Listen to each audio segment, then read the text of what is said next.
The strongest system, अध्याय 131। इस समय लिन फैन दबंग क्यूई से भरा हुआ था। चूंकि दान डिंग चोटी के लोग उसके दरवाजे पर दस्तक दे रहे थे, इसलिए वह स्वाभाविक रूप से उन्हें जाने नहीं दे सकता था। उसका दिल पूरी रात बेचैन रहा था, इसलिए चाहे कुछ भी हो, उसे अब अपनी कीमत वसूल करनी ही थी। तुम लिन फैन हो? एल्डर गू ने तीखे स्वर में पूछा। उसकी भौहें गहरी सिकुड़ी हुई थीं, उसकी निगाहें लोगों के दिलों को भेदती हुई एक तेज तलवार की तरह थीं। लिन फैन ने अपने सामने एल्डर को देखा, हंसा और कहा, ये सीट वही है। दान डिंग चोटी के तुम लोग यहाँ किस लिए आए हो? इस समय एल्डर गू ने ठंडी आवाज में कहा, दान डिंग चोटी संत संप्रदाय का कीमियागाह है। तुम्हारे नामहीन शिखर ने संत संप्रदाय के 10,000 साल के नियम का उल्लंघन किया है। मैं तुम्हें ये बताने आया हूं कि अब से कीमिया निषिद्ध है, वरना तुम्हें इसके परिणाम भुगतने होंगे। एल्डर गू असाधारण रूप से दबंग थे। उनके शब्दों में न तो नरमी का कोई संकेत था, न ही चर्चा की कोई गुंजाइश, मानो अगर आप असहमत हुए तो आपका अंत हो जाएगा। ये सुनकर बाहरी संप्रदाय के शिष्यों के हाव भाव बदल गए और वे फुसफुसाने लगे, दान डिंग पीक के बारे में खूब शिकायत करने लगे। लेकिन दान डिंग पीक के एल्डर की मौजूदगी में वे गुस्ताखी करने की हिम्मत नहीं कर सके। लीशुन ने आसपास की स्थिति को देखा, गर्व से अपना सिर उठाया, थोड़ी आंखें सिकुड़ी, उसका चेहरा उपहास से भरा हुआ था। क्या परसों वे इतने दुर्जय नहीं थे? अब वे सब क्यों डरे हुए थे? लिन फैन मुस्कुराया, फिर उसके हाव भाव बदल गए, अत्यधिक दबंग हो गए, उसकी आंखें बिजली की तरह एल्डर गू पर टिक गईं। गुस्ताखी? तुम्हें मेरे सामने इतनी बेशर्मी से बोलने की हिम्मत किसने दी? वरिष्ठता के लिहाज से तुम तो बस एक जूनियर हो। इस समय जहां गेरगो पहले से ही संप्रदाय के गुरु के दबंग आभामंडल से मोहित हो चुका था, उसने संप्रदाय गुरु के इतने दबंग होने की उम्मीद नहीं की थी। दान डिंग पीक के एल्डर का सामना करते हुए वह निडर रहा, उसका आभामंडल दबंग था। वह सचमुच मेरे ईगो के दिल में बसे आदर्श थे। तुम? एल्डर गू के चेहरे पर भाव जम गए। उसने उम्मीद नहीं की थी कि दूसरा पक्ष इतना अहंकारी होगा। जैसे ही वह बोलने वाला था, दूसरे पक्ष ने उसे बीच में ही रोक दिया। दान डिंग पीक सचमुच पिछड़ रहा है। दान डिंग पीक के एक बाहरी संप्रदाय के एल्डर होने के नाते आप प्रगति के लिए प्रयास नहीं कर रहे हैं, बस बाहरी संप्रदाय के शिष्यों से लाभ कमाना और उन्हें सताना जानते हैं, जिससे संप्रदाय में प्रतिभा की कमी हो रही है। यह एक बड़ा अपराध है। लिन फैन आक्रामक हो गया, उसे कड़ी फटकार लगाए। तुम अहंकारी हो। इस समय एल्डर गू का चेहरा बेहद बदसूरत था और उसने गुस्से से जवाब दिया, हम अहंकारी? कैसा अहंकार? तुम डैन डिंग पीक के लोग मुसीबत खड़ी करने के लिए नामहीन पीक पर इकट्ठा होते हो। क्या तुम नामहीन पीक के साथ युद्ध छेड़ने की कोशिश कर रहे हो? अपनी कीमियागिरी के हुनर को निखारने के बजाय तुम सारा दिन बाहरी संप्रदाय के शिष्यों से धन चुराने में बिताते हो। तुम सचमुच दूसरों से घृणा करते हो। एक औषधीय गोली को परिष्कृत करने के लिए 10 भाग पदार्थों का इस्तेमाल। इस तरह की कीमियागिरी का हुनर बिल्कुल बेकार है। यहाँ तक कि कीमियागिरी के दांव में नया शिष्य भी सफल हो सकता है। औषधीय गोलियों की एक भट्टी के लिए 60% से ज्यादा इकट्ठा करने के लिए तुम्हें ऐसा डाकू जैसा बयान देने की हिम्मत कैसे हुई? लिन फैन इस समय बहुत ही दबंग था, एल्डर गू की ओर इशारा करते हुए और लगातार बोलता रहा। आसपास के बाहरी संप्रदाय के शिष्य इन फटकारों को सुन रहे थे, उनके दिल धड़क रहे थे। जूनियर मार्शल अंकल लिन अपने मन की बात कह रहे थे। इस समय एल्डर गू का चेहरा लाल हो गया था, उनकी छाती बेतरतीब ढंग से धड़क रही थी। तुम्हें क्या पता, कीमिया मानसिक रूप से थका देने वाली होती है और हमारी मानसिक स्थिति को बहुत नुकसान पहुंचाती है। जड़ी बूटियों की क्षमता बहुत अलग अलग होती है। 10 भागों में से एक भट्टी मिलना सामान्य बात है। आपको हमारी निंदा नहीं करनी चाहिए। ये सुनकर एल्डर गू क्रोधित हो गए। उनके सामने बैठा यह व्यक्ति सचमुच बहुत ज्यादा अहंकारी था। आज वह उसे जरूर इसकी सजा देंगे। हे। इस समय लिन फैन ने व्यंग्य किया, मानसिक रूप से थका देने वाला, 10 भागों में से एक भट्टी। कम कुशल, सफलता का दोष जड़ी बूटियों पर डाल रहे हो। तुम तो बस एक औसत दर्जे के इंसान हो। अपनी आंखें खोलो और साफ साफ देखो कि असली कीमिया कैसे की जाती है। इसी समय लिन फैन ने अपनी आस्तीन ऊपर की ओर करके अपनी दाहिनी हथेली हिलाई और उसकी हथेली से भयंकर लपटें निकलीं। लपटों का तापमान इतना तीव्र था कि उनके आसपास का स्थान थोड़ा विकृत हो गया। उसकी हथेली से लपटों का यह अचानक निकलना सिस्टम की कीमिया में एक अंतर्निहित क्षमता थी। इस समय जूनियर मार्शल अंकल लिन के प्रदर्शन को देखकर आसपास के सभी लोग दंग रह गए।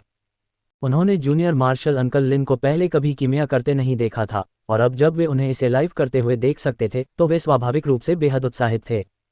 जहां गेरगो और अन्य लोग भी ऐसे ही थे। वे कुछ समय से संप्रदाय गुरु का अनुसरण कर रहे थे, लेकिन संप्रदाय गुरु की कीमियागिरी की प्रक्रिया को कभी नहीं देखा था। अब जब वे अपनी आंखों का आनंद ले सकते थे तो उनके दिल अपार आनंद से भर गए। यह आसन अभी सु युआन गोलियों की एक भट्टी को परिष्कृत करेगा ताकि आप देख सकें कि सच्ची कीमियागिरी कैसे की जाती है। इस समय लिन फैन ने अपने बैग से कुछ सामग्री निकाली और उसे अपनी हथेली में लेकर आग की लपटों में फेंक दिया। जैसे ही सामग्री आग की लपटों में प्रवेश करती, वे न नीचे गिरती न ऊपर उठती, मानो कोई शक्ति उन्हें सहारा दे रही हो। इस समय आग की लपटों में मौजूद सामग्री धीरे धीरे पिघल रही थी, धीरे धीरे एक झिलमिलाती रोशनी उत्सर्जित कर रही थी और औषधीय गोलियों की सुगंध हवा में भर गई। 10 सू युआन गोलियां उसकी हथेली के ऊपर तैर रही थीं, बिल्कुल साफ औषधीय गोलियों की मनमोहक खुशबू के साथ, सफ़ेद रोशनी के फटने के साथ झिलमिला रही थीं। इस समय वहां मौजूद सभी लोग अचंभित और अविश्वास में थे। औषधीय गोलियां सचमुच ऐसे ही परिष्कृत हो गईं। ये कैसे संभव था? इस समय एल्डर गो अपने सामने के दृश्य को आश्चर्य से देख रहे थे। उनके पास कुछ शब्द थे जो वे कहना चाहते थे, लेकिन समझ नहीं आ रहा था कि कैसे शुरू करें। क्या तुमने साफ देखा? लिन फैन ने ठंडी सांस ली और 10 सू युआन गोलियां एल्डर गो के चेहरे पर फेंक दीं। थप्पड़ थप्पड़, एक एक करके औषधीय गोलियां एल्डर गो के चेहरे पर लगीं। एल्डर गो ने एक को पकड़ लिया, उनका चेहरा और भी हैरान था। ये औषधीय गोलियां, ये एल्डर गो को विश्वास नहीं हो रहा था कि यह सब सच है। कीमिया में ऐसी तकनीक कब आ सकती है? नहीं, तुम्हें चालाकी नहीं करनी चाहिए। तुमने मेरे डैन डिंग पीक का बार बार अपमान किया है। आज मैं तुम्हें डैन डिंग पीक की ताकत से परिचित कराऊंगा। इस समय एल्डर गो क्रोधित और अपमानित होकर क्रोध से भर उठे। सच्ची क्यूई से ओतप्रोत एक मुक्का लिन फैन की ओर मारा। रुको! तभी शून्य लोक में 3 आकृतियां खड़ी थीं। एल्डर गो ने देखा और तुरंत ही बुरी तरह डर गए, जल्दी से अपनी सच्ची क्यूई वापस खींच ली और हवा से गिर पड़े। हालांकि लिन फैन ने उपहास किया, अगर कोई आ भी जाए तो बेकार है। जब चाहे आ जाते हैं, जब चाहे गुस्ताखी करते हैं, वे बस उसके नामहीन शिखर को अपनी आंखों में नहीं देखते। आज वह उन्हें सबक सिखाएगा ताकि वे भविष्य में फिर से गुस्ताखी करने की हिम्मत न करें। इस समय लिन फैन अचानक आगे बढ़ा और अपना पैर तेजी से एल्डर गो की जांघों की ओर मोड़ दिया। जैसे ही वह हवा से गिरे, डिंग! एल्डर गो को हराने के लिए बधाई, ईश्वर के प्रारंभिक चरण में प्रवेश।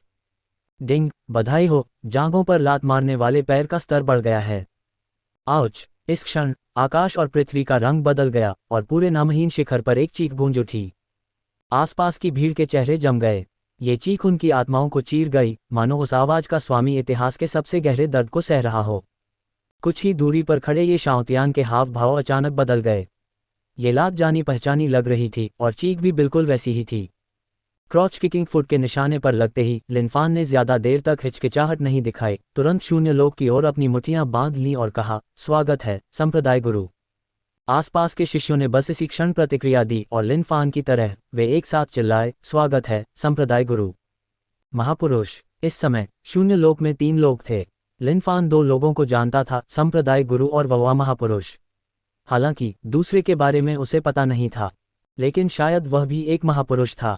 उसे बस यह नहीं पता था कि संप्रदाय गुरु और बाकी लोग यहाँ क्यों आए थे।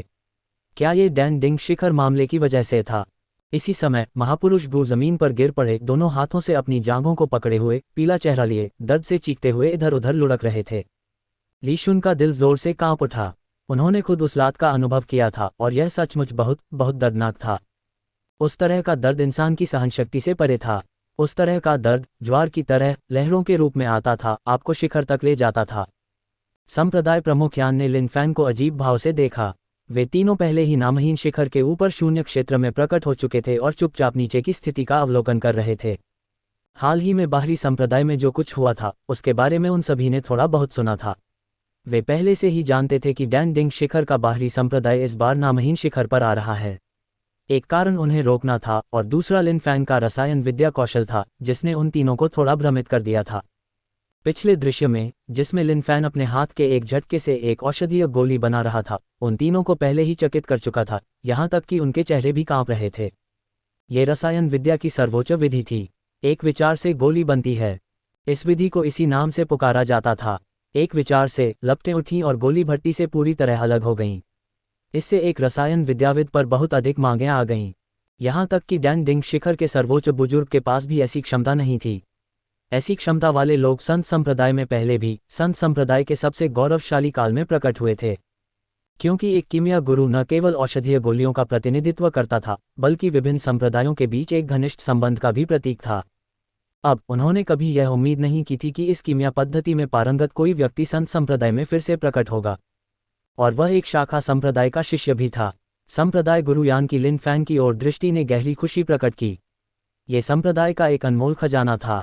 लिन फैंग को देखते ही महापुरुष वुया की आंखें भी थोड़ी अजीब हो गईं और फिर उन्हें बहुत सी बातें समझ में आईं। उन्होंने लिन फैंग को मृत्यु के कगार से बचाया था, ये घोषित करते हुए कि उसकी प्रतिभा नष्ट हो गई है और उसकी भविष्य की उपलब्धियां सीमित हैं। फिर भी उन्होंने कभी यह उम्मीद नहीं की थी कि अब उसके पास ऐसी कीमिया कौशल होगी। संप्रदाय गुरु, महापुरुष, कृपया हमारे लिए न्याय की रक्षा करें। वह बहुत दबंग है। लीशुन इस समय जमीन पर गिर पड़ा, रोते और शिकायत करते हुए। लीशुन ने चुपके से लिन फैंग की तरफ देखा, उसकी आंखों में खुशी के भाव थे। अब जब दान दिंग पीक के सर्वोच्च बुजुर्ग यहाँ हैं तो उन्हें जरूर न्याय मिलेगा। चुप रहो। इस समय शून्य लोक में दान दिंग पीक के सर्वोच्च बुजुर्ग ने नाराजगी से चेतावनी दी। लिन फैंग ने अभी जो कहा वह बिल्कुल सच था। तुम सब ने बाहरी संप्रदाय के शिष्यों पर इस तरह अत्याचार किया है, तुम्हारा अपराध अक्षम्य है। लिन फैंग अब दुखी लीशुन को देखकर हंसा। देखो, तुम इस महान स्वामी के बारे में शिकायत करना चाहते हो। तुम तो लगभग मौत को दावत दे रहे हो। फिर दान दिंग पीक के सर्वोच्च बुजुर्ग की ओर देखते हुए लिन फैंग ने भी राहत में सिर हिलाया। यह महान बुजुर्ग अच्छे हैं, उन्हें सही गलत की पहचान है। इतने सालों बाद कम से कम उनका जीवन व्यर्थ तो नहीं गया। हमारे साथ अन्याय हुआ है, हमारे साथ सचमुच अन्याय हुआ है। इस समय लीशुन और बाकी सभी अचंभित थे। उन्होंने कभी उम्मीद नहीं की थी कि महापुरुष उनकी मदद नहीं करेंगे। हम सामग्री के 10 सेट से केवल एक बैच ही प्राप्त होता है, जो 60% से भी ज्यादा का शोषण करता है। बस। दान दिंग पीक के सर्वोच्च बुजुर्ग की सफ़ेद दाढ़ी गुस्से से लाल हो गई। दान दिंग पीक की प्रतिष्ठा उनके द्वारा पूरी तरह से बर्बाद कर दी गई। ये लीशुन भी उनका अपना शिष्य था, फिर भी उन्होंने कभी नहीं सोचा था कि वह इतना निराशाजनक होगा। उन्होंने दान दिंग पीक के बाहरी संप्रदाय से संबंधित मामलों के बारे में शायद ही कभी पूछताछ की हो, फिर भी उन्होंने कभी नहीं सोचा था कि यह इस तरह हो जाएगा। इस समय लीशुन और अन्य लोग कांप गए और अपने सिर नीचे कर लिए। वे महापुरुष के हृदय में क्रोध को महसूस कर सकते थे और कुछ और कहने की हिम्मत नहीं जुटा पा रहे थे, लेकिन लिन फैंग के प्रति उनका आक्रोश और भी गहरा हो गया। ... इस समय शून्य क्षेत्र की तीनों आकृतियां जमीन पर उतर आईं। संप्रदाय प्रमुख यान ने लिन फैंग की ओर देखा और कहा, हमारे साथ आओ। लिन फैंग ने उन तीनों को देखा, यह नहीं जानते हुए कि क्या हुआ था, लेकिन वह संप्रदाय प्रमुख की आंखों में खुशी देख सकता था। उसने अनुमान लगाया कि उसने जो प्रदर्शन अभी अभी किया था वह पहले ही प्रभावित कर चुका था उन्हें। फिर लिन फैंग संप्रदाय प्रमुख और अन्य लोगों के साथ उनके घर की ओर चल पड़ा। झांग एगो ने इस क्षण अपनी आंखें मली। छोटे भाई, मैं सपना तो नहीं देख रहा हूं। फैंग बुजुए भी इस क्षण थोड़ा हतप्रभ था। शायद नहीं। उन दोनों के लिए ये सब एक स्वप्न जैसा था, अलौकिक और कुछ हद तक अवास्तविक, फिर भी ये सचमुच उनकी आंखों के सामने घटित हो रहा था। दान दिंग शिखर से आए लोगों के पीले चेहरे देखकर मानो उनके माता पिता मर गए हों, झांग एगो तुरंत हंस पड़ा। हा, तुम्हें कष्ट सहना पड़ेगा। नामहीन शिखर पर उपद्रव मचाने की तुम्हारी हिम्मत कैसे हुई? जब तुम वापस जाओगे तो तुम्हारे साथ बहुत बड़ी त्रासदी होगी। दान दिंग शिखर के शिष्यों ने झांग एगो के दुख भरे चेहरे को देखा। उनके चेहरे पर क्रोध था, लेकिन बड़े बुजुर्ग का क्रोधित चेहरा याद करके वे केवल अपना सिर झुका सके, यह नहीं जानते हुए कि लौटने पर उन्हें किस तरह की सजा मिलेगी।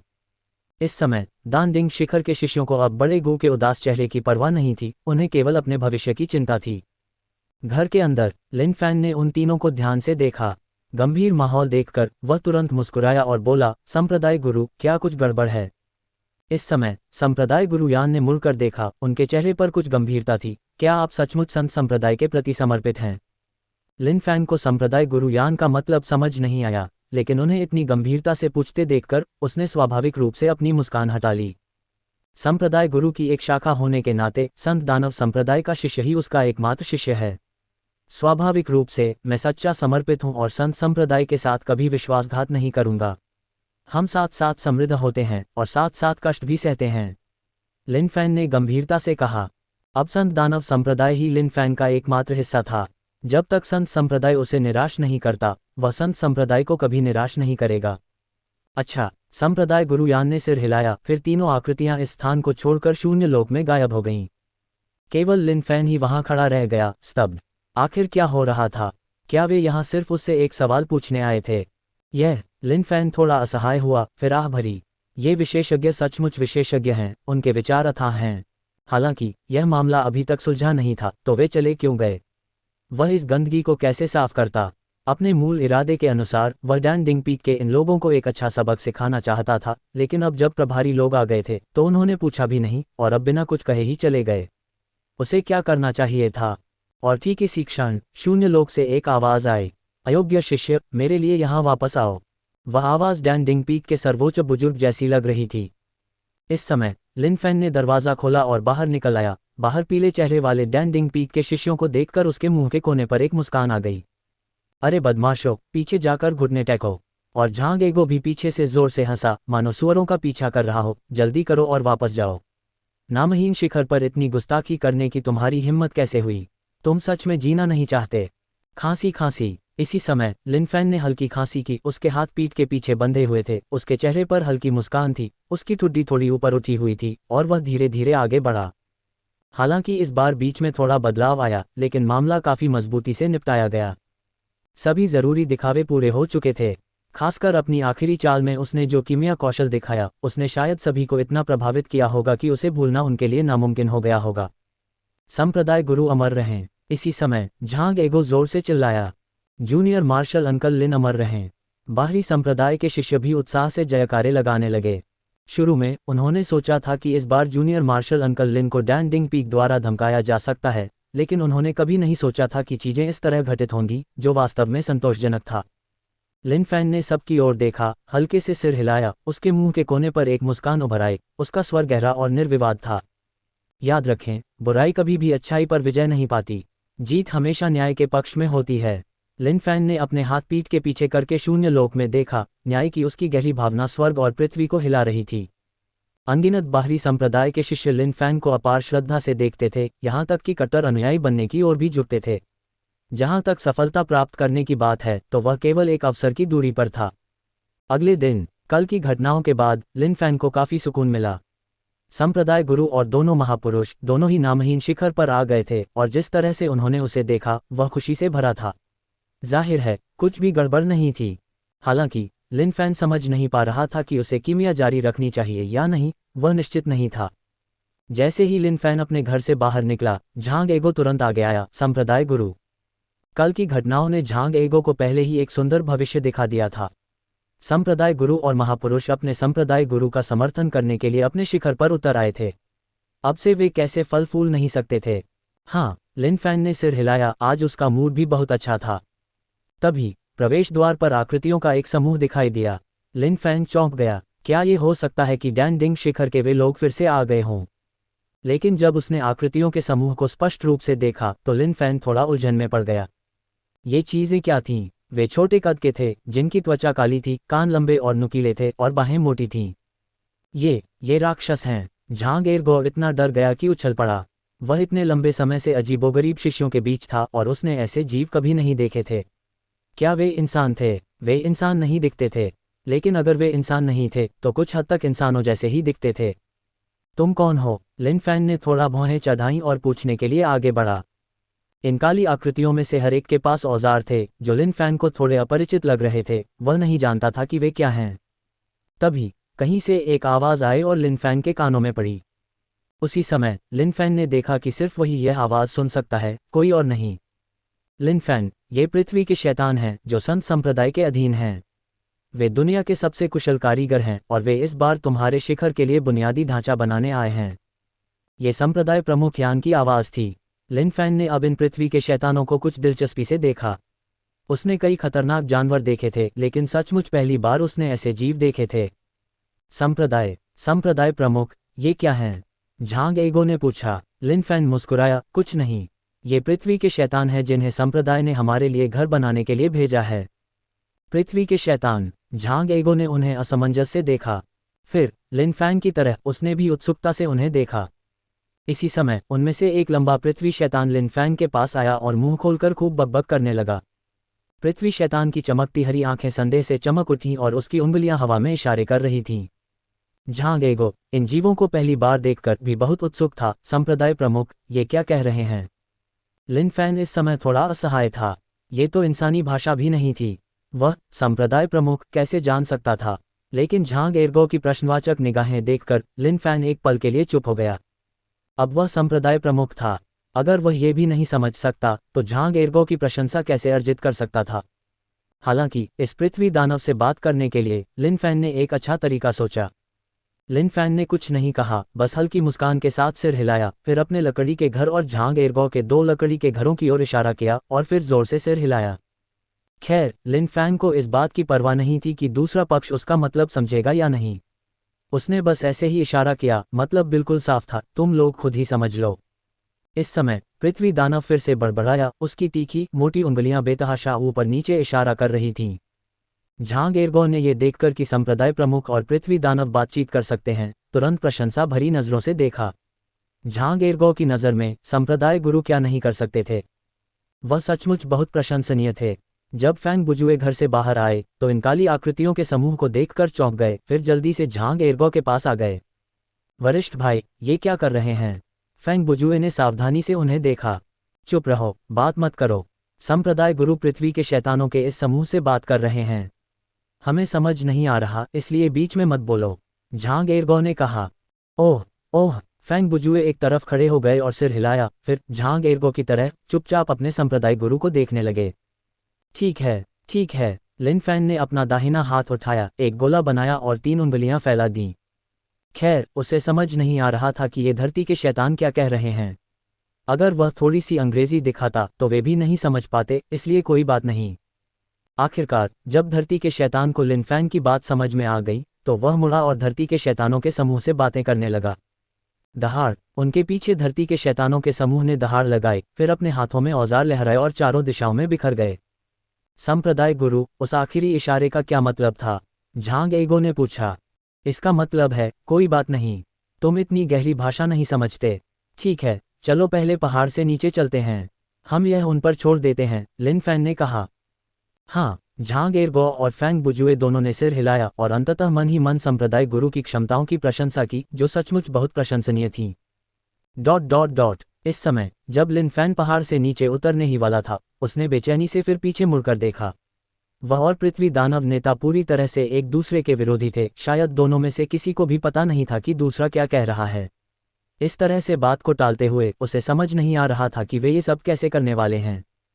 और पृथ्वी दानव नेता ने भी लिन फैन की ओर देखा, अपना मुंह चौड़ा करके नुकीले दांतों की एक पंक्ति दिखाए, मानो कह रहा हो, तुम लोग जाओ, हम इसका ध्यान रखेंगे। ये पृथ्वी के शैतान हजारों सालों से संत संप्रदाय में, हमेशा संत संप्रदाय के संरक्षण में रहते आए थे। उन्हें कुछ भी देने की जरूरत नहीं थी, लेकिन जब संत संप्रदाय को किसी चीज के निर्माण की जरूरत होती तो वे आगे आ जाते। अब जब नामहीन शिखर को निर्माण के लिए उनकी जरूरत थी तो निर्माण के शौकीन पृथ्वी के शैतानों के इस समूह के लिए यह बहुत खुशी की बात थी। हालांकि उन्हें नहीं पता था कि उन्होंने इस इंसान से क्या बात की है। इस तरह का इशारा उनकी पृथ्वी शैतान विरासत द्वारा 10,000 सालों से चली आ रही एक प्रथा थी। ये ग्राहक के लिए एक अभिवादन था, एक औपचारिक वास्तुशिल्प संचार। ठेकेदार होने के नाते उन्हें स्वाभाविक रूप से इन रीति रिवाजों को आगे बढ़ाना ही था। खैर, दूसरे पक्ष को समझ नहीं आ रहा था कि वे क्या कह रहे हैं और अंतिम इमारत कैसे बनेगी, यह उनकी अपनी इच्छा पर निर्भर था। इस समय लिन फैन अपने 2 शिष्यों को पहाड़ से नीचे ले गया। बाहरी संप्रदाय के शिष्य जिनके पास से वे गुजरे अब लिन फैन से डरते नहीं थे, बल्कि तहे दिल से उनका सम्मान करते थे। जूनियर मार्शल अंकल, लिन, नमस्ते। वरिष्ठ भाई, नमस्ते। लिन फैन ने चुपचाप सिर हिलाया, इन उपाधियों का भरपूर आनंद ले रहा था। बाहरी संप्रदाय के शिष्यों की प्रशंसा भरी निगाहों को देखकर लिन फैन को लगा कि उसने जो कुछ भी किया है वह सार्थक है। हजारों लोगों द्वारा सम्मानित होने का एहसास, ये सचमुच अद्भुत था। और इस समय झांग एर्गो छाती फुलाए लिन फैन के पीछे चल रहा था। महान संप्रदाय गुरु के साथ बाहर आना सचमुच बहुत बड़ी बात थी। हालांकि अगर संप्रदाय गुरु और कनिष्ठ भाई वहां न होते तो उपस्थित सभी की निगाहें उसी पर टिकी होती। एर्गो, वह एहसास कितना अद्भुत होता। संप्रदाय गुरु, मैं उन छोटे मोटे शिष्यों के इलाके में जाना चाहता हूँ। वह मेरा पुराना घर था और मैं उनसे मिलना चाहता हूँ, झांग एर्गो ने कहा। हाँ, जाओ, लिन फैन ने हाथ हिलाया। लिन फैन के अनुसार अगर उसके दोनों शिष्य वहां न होते तो सारी निगाहें उसी पर टिकी होती। वह एहसास कितना अद्भुत होता। फैंग बुजुए ने संप्रदाय गुरु की ओर देखा, फिर वरिष्ठ भाई की ओर, और अचानक उसे लगा जैसे वह बस एक अतिरिक्त शिष्य हो। संप्रदाय गुरु, मैं अपने पुराने दोस्तों से मिलना चाहता हूँ। इस समय फैंग बुजुए को लगा कि उसे भी पीछे हट जाना चाहिए। हाँ, जाओ, लिन फैन ने हल्की मुस्कान के साथ कहा। अंततः उसके दोनों शिष्य चले गए। जैसे जैसे वह आगे बढ़ता गया, बाहरी संप्रदाय के शिष्य उत्साह से भर गए और उनकी प्रशंसा भरी आंखों ने लिन फैन को बहुत प्रसन्न कर दिया। उसके विचार से ये बाहरी संप्रदाय के शिष्य सचमुच एक प्यारे समूह थे। जूनियर मार्शल अंकल, यह जेड प्लम फल है जो आपके कनिष्ठ भतीजे ने अभी अभी तोड़ा है।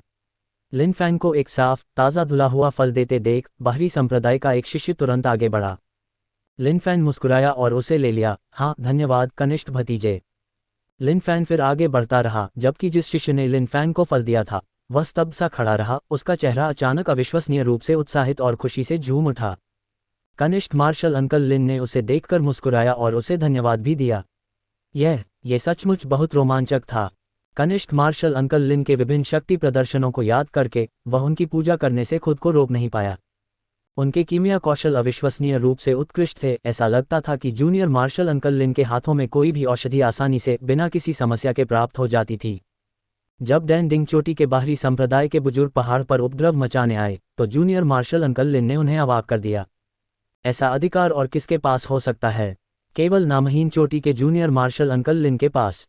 पहले बाहरी संप्रदाय के शिष्य उन्हें देखते ही चूहों की तरह बिल्ली को देखकर भाग जाते थे, लेकिन अब जैसे ही ये बाहरी संप्रदाय के शिष्य उन्हें देखते चुपचाप उनके पास पहुंच जाते और फिर जूनियर मार्शल अंकल लिन की पुकार से लिन फैन का हृदय खुशी से खिल उठता और उन्हें बहुत ताजगी का एहसास होता। यह एहसास वाकई अद्भुत था। हालांकि अब उनकी वरिष्ठता बढ़ गई थी और उन्होंने कुछ अनुभव खो दिया था। लिन फैन की राय में ये सब इसके लायक था। लिन फैन अपने हाथों को पीठ के पीछे और हल्की मुस्कान के साथ चल रहा था। जब भी कोई बाहरी संप्रदाय का शिष्य वहां से गुजरता तो वह जूनियर मार्शल अंकल कहकर मुस्कुराते हुए सिर हिला देता। लिन फैन की नज़र में अब वह सबके दिलों में सुपरस्टार बन चुका था। उन बाहरी संप्रदाय के शिष्यों की आंखों में उसकी प्रशंसा झूठी नहीं थी, वह उनके दिल की गहराइयों से निकली थी। इस बीच यूटिलिटी शिष्य क्षेत्र में झांग एगो भी अपार लोकप्रियता का आनंद ले रहा था। भाई गौ सचमुच हमारे यूटिलिटी शिष्य क्षेत्र के विलक्षण प्रतिभाशाली व्यक्ति हैं। जूनियर मार्शल अंकल लिन के संरक्षण में आने के बाद अब से उन्हें निश्चित रूप से बड़ी सफलता मिलेगी। जब वह समय आएगा भाई गौ कृपया हमें मत भूलना। क्या हमारा भाई गौ ऐसे ही व्यक्ति हैं? क्या तुमने नहीं देखा कि भाई गौ सबसे मिलने वापस आए? इस समय उपयोगिता शिष्यों के एक समूह ने झांग एगो को घेर लिया, जैसे चांद को तारे घेरे हुए हों। इस एहसास ने झांग एगो को बहुत तरोताज़ा महसूस कराया। कनिष्ठ भाइयों, आपके वरिष्ठ भाई स्वाभाविक रूप से आपको नहीं भूलेंगे। मैं इस बार यहाँ सिर्फ आप सभी कनिष्ठ भाइयों से मिलने आया हूँ। झांग एगो ने मुस्कुराते हुए जवाब दिया। पहले जब वह संप्रदाय गुरु का अनुसरण करते थे, हालांकि वह बहुत लोकप्रिय थे, फिर भी सभी का ध्यान संप्रदाय गुरु पर होता था, जिससे झांग एगो को लगता था कि वह बाहर आकर कुछ समय के लिए स्वतंत्र रूप से काम कर सकते हैं। भाई गौ वास्तव में एक निष्ठावान और ईमानदार व्यक्ति हैं। जब वह एक उपयोगिता शिष्य थे तब भी भाई गौ ने हमारा बहुत ख्याल रखा। भाई गौ की हर पुकार झांग एगो के दिल को खुशी से भर देती थी और उनके चेहरे की मुस्कान और भी चमकदार हो जाती थी। ... और कुछ ही दूरी पर भीड़ में लुयान ने झांग एगो को, जिसे सभी का समर्थन मिल रहा था, थोड़ी ईर्ष्या से देखा।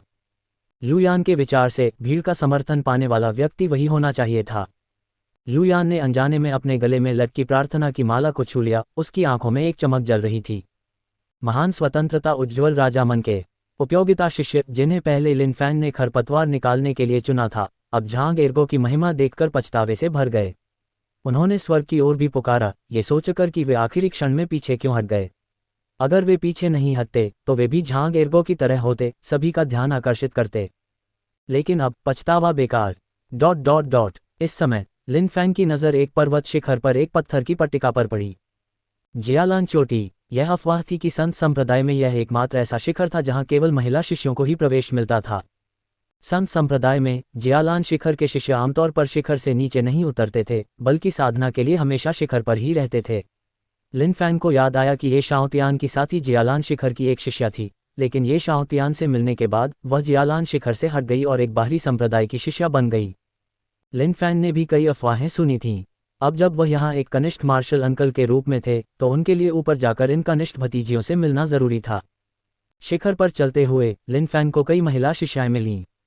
लिन फैन के पास से गुजरने वाली महिला शिष्याएं बार बार उसे देखती, उसके बारे में बहुत उत्सुक रहती, यहाँ तक कि सोचती कि शिखर पर चढ़ने वाला ये पुरुष शिष्य कौन है और क्या कर रहा है। कई महिला शिष्यों को पार करने के बाद लिन फैन ने असहाय होकर आह भरी, आगे की ओर देखते हुए अपने मन में थोड़ी निराशा महसूस की। ऐसा लग रहा था कि उसकी प्रतिष्ठा अभी पर्याप्त नहीं थी। ये तथ्य कि ये लगातार महिला शिष्याएं उसे पहचान नहीं पाईं, लिन फैन के अनुसार बिल्कुल असहनीय था। वह नामहीन शिखर के संत दानव संप्रदाय के गुरु थे, अनगिनत बाहरी संप्रदाय के शिष्यों के हृदय में सर्वोच्च आदर्श। उन्हें संत संप्रदाय का नंबर 1 कीमिया महागुरु भी माना जा सकता था। अब अफसोस, लिन फैन बिना किसी भावभंगिमा के आगे बढ़ता रहा। साथ ही उसने एक योजना सोची। शिखर पर पहुंचने के बाद वह अपना परिचय कैसे दे और जियालान शिखर की महिलाओं को अपनी प्रशंसा कैसे दिलाए। लिन फैन के अनुसार यह अत्यंत महत्वपूर्ण था। लिन फैन की कोई बड़ी महत्वाकांक्षा नहीं थी, वह बस यही चाहता था कि उसका नाम पूरे संत संप्रदाय में फैल जाए और आकाश में गूंज उठे। क्या यह महत्वाकांक्षा बड़ी थी? दरअसल ऐसा नहीं था। जियालान चोटी का नज़ारा बेहद खूबसूरत था। जैसे ही लिन फैन चोटी पर पहुंचा, उसकी नाक में एक अनोखी स्त्री सुलभ सुगंध आई, जिससे उसका खून खौल उठा। हरी भरी हरियाली, जीवंत फूल, चहचहाते पक्षी, दुबली पतली और हृष्ट-पुष्ट आकृतियां, ये नज़ारा देखने लायक था। इस पल लिन फैन सचमुच मंत्रमुग्ध हो गया। जियालान चोटी महिलाओं के लिए एक चोटी होने की अपनी प्रतिष्ठा पर खरी उतरी थी। महिला शिष्यों के एक समूह के बीच अचानक एक पुरुष प्रकट हुआ, जिसने तुरंत सबका ध्यान अपनी ओर खींच लिया। इन निगाहों का सामना करते हुए लिन फैन शांत और संयमित रहा। उसने अपनी ठुड्डी को थोड़ा ऊपर उठाया और एक मंद मुस्कान के साथ आगे बढ़ा। जियालान चोटी के शिष्य आपस में फुसफुसाए, ये व्यक्ति कौन है? ये यहाँ क्यों है? मुझे नहीं पता, लेकिन यह एक शिष्य जैसा दिखता है। क्या ये व्यक्ति उन आंतरिक संप्रदाय के शिष्यों जैसा हो सकता है जिन्हें वरिष्ठ बहन पहले भगा चुकी थी? हम मर्द कभी अच्छे नहीं होते। तुम सामान्यीकरण तो नहीं कर सकते, है ना? महापुरुष ने यही कहा था। लिन फैन ने इन महिला शिष्याओं को देखा, थोड़ा निराश महसूस कर रहा था। इतने सारे लोगों के बीच क्या ऐसा हो सकता है कि किसी ने उसे पहचाना ही न हो? इस समय लिन फैन का दिल थोड़ा दुखा, लेकिन उसने हिम्मत नहीं हारी। इसके बजाय उसने अपनी आस्तीन ऊपर उठाए और आगे बढ़ता रहा। उसे यह मानने से इनकार था कि कोई उसे पहचान नहीं पाएगा। रुको! तभी जियालान चोटी की एक महिला शिष्या आगे बढ़ी और लिन फैन को रोक दिया। ये जियालान चोटी है, पुरुषों का प्रवेश वर्जित है। चूंकि तुम भी इसी संप्रदाय की हो, इसलिए तुरंत पहाड़ से नीचे उतर जाओ। लिन फैन थोड़ा मुस्कुराया। छोटे भतीजे, तुम्हारे छोटे मार्शल अंकल यहाँ एक औषधीय जड़ी बूटी ढूंढने आए हैं। जियालान चोटी के एक शिष्य के रूप में झू याओयाओ पर जियालान चोटी की रक्षा की जिम्मेदारी थी। इस शिष्य को संदिग्ध व्यवहार करते और इधर उधर देखते देखकर वह ये निष्कर्ष निकाल सकती थी कि यह व्यक्ति निश्चित रूप से अच्छा व्यक्ति नहीं है। वह भी अन्य चोटियों के पुरुष शिष्यों की तरह ही बुरे इरादे रखता होगा। इसलिए उसने उसे भगाने के लिए कहा, ताकि शिखर पर मौजूद उसकी कनिष्ठ बहनों को कष्ट न सहना पड़े। लेकिन उसकी बातें सुनते ही झू याओयाओ के चेहरे पर तुरंत ठंडक छा गई और वह गुस्से से खर्राटे लेने लगी। इस व्यक्ति ने वास्तव में उसका फायदा उठाने की हिम्मत की थी। इस समय लिन फैन ने देखा कि उसकी प्यारी जूनियर मार्शल भतीजी थोड़ी नाराज लग रही थी, इसलिए उसने हल्की खांसी की। यह महान गुरु लिन फैन, संत दानव संप्रदाय के अनाम शिखर के संप्रदाय गुरु, आज जियालान शिखर से गुजरे और जड़ी बूटियों की खुशबू सूंघी। मैं उन्हें ढूंढने बिना बुलाया आया था। अपना महान नाम बताते हुए लिन फैन ने गर्व से अपना सिर उठाया। उसकी गहरी आंखें मानो मुस्कान से भर गईं और उसने सबको देखा। वास्तव में जब लिन फैन ने अपनी पहचान बताई तो जियालान शिखर की महिला शिष्याओं के हाव भाव अचानक बदल गए। वे महिला शिष्याएं जो पहले उसे सावधानी से देख रही थीं, तुरंत बदल गईं। उनके चेहरे खिले हुए फूलों की तरह मंद मुस्कान से सजे हुए थे। चाचा गुरु लिन, नमस्ते। इस समय लिन फैन के कानों में स्पष्ट और मधुर स्वर गूंजे, जिससे उसका हृदय आनंद से भर गया और उसने इस अनुभूति का भरपूर आनंद लिया। लिन फैन का नाम संत संप्रदाय में कोई रहस्य नहीं था। वास्तव में कई शिष्यों को इसकी थोड़ी बहुत जानकारी थी। हालांकि केवल बाहरी संप्रदाय के शिष्यों ने ही उसका चेहरा देखा था। अन्य चोटियों के शिष्यों के लिए वे केवल उसका नाम जानते थे, व्यक्ति नहीं। अब जब लिन फैन ने अपना महान नाम घोषित किया तो जियालान शिखर की शिष्याओं को स्वाभाविक रूप से समझ आ गया। जियालान शिखर की शिष्याओं ने आपस में फुसफुसाते हुए कहा। उनकी सुंदर आंखें लिन फैन पर टिकी थीं। क्या वह नामहीन शिखर के कीमिया के महान गुरु हैं? क्या वह अंकल मास्टर लिन हैं, जिन्होंने बाहरी संप्रदाय के शिष्यों के लाभ के लिए दान दिंग शिखर को फटकार लगाने में संकोच नहीं किया? वह अंकल मास्टर लिन जिन्होंने कहा था, संत संप्रदाय एक बड़ा परिवार है और शिष्यों की देखभाल की। जियालान शिखर की शिष्याओं की चर्चाएं सुनकर लिन फैन का हृदय पहले से ही शब्दों से परे आनंदित था। लेकिन लिन फैन ने शांत भाव बनाए रखा। वह मंद मुस्कान इन शिष्याओं के दिलों में गहराई से अंकित हो गई। झू याओयाओ ने थोड़ा भौहें चढ़ाईं, फिर संदेह के भाव से पूछा, क्या आप सचमुच अंकल मास्टर लिन हैं? लिन फैन ने बिना कुछ बोले मुस्कुराते हुए सबकी तरफ देखा। आज पहली बार जूनियर मार्शल अंकल अपनी सभी जूनियर मार्शल भतीजियों से मिले हैं। मैं हमारी पहली मुलाकात के लिए एक छोटे से उपहार के रूप में ये सू युआन गोलियां भेंट करूंगा। इस समय लिन फैन ने 5 सू युआन गोलियां निकाली और उन्हें झू याओयाओ को दे दीं। झू याओयाओ के चेहरे पर आश्चर्य और कुछ हद तक घबराहट थी। फिर औषधीय गोलियां बांट रहे व्यक्ति को देखकर उसके सामान्य रूप से उदासीन चेहरे पर एक मंद मुस्कान आ गई। यह अप्रत्याशित औषधीय गोलियां, इन्हें स्वीकार न करना मूर्खता होगी। इस समय मौन शब्दों से ज्यादा जोर से बोल रहा था। लिन फैन को कुछ कहने की जरूरत नहीं थी। उन्होंने औषधीय गोलियों का इस्तेमाल करके रास्ता बनाया और सबके दिलों के संशय दूर कर दिए। हालांकि सु युआन गोलियां उच्च श्रेणी की औषधीय गोलियां नहीं थीं। इतनी सारी औषधीय गोलियां एक साथ निकाल पाना शायद कोई भी नहीं कर सकता था, जब तक कि वह कोई कीमिया का महागुरु न हो। धन्यवाद अंकल मास्टर लिन। धन्यवाद अंकल मास्टर लिन। ... इन सुखद धन्यवादों ने लिन फैन को खुशी से भर दिया। एक बुजुर्ग का हर जगह सम्मान होता है, और एक बुजुर्ग जो उदार होता है और अपनी संपत्ति बांटने को तैयार होता है, वह शिष्यों द्वारा और भी अधिक प्रिय होता है। और लिन फैन वह प्रिय और सम्मानित बुजुर्ग बनना चाहता था। इन महिला शिष्यों को, जिन्हें औषधीय गोलियां मिली थीं और जो उसके चारों ओर इकट्ठी थीं, देखकर लिन फैन ने एक प्रेमपूर्ण मुस्कान दिखाने की पूरी कोशिश की, जैसे एक बुजुर्ग अपने कनिष्ठों को देखता है। महिला शिष्यों से तरह तरह की सूक्ष्म सुगंधें निकल रही थीं।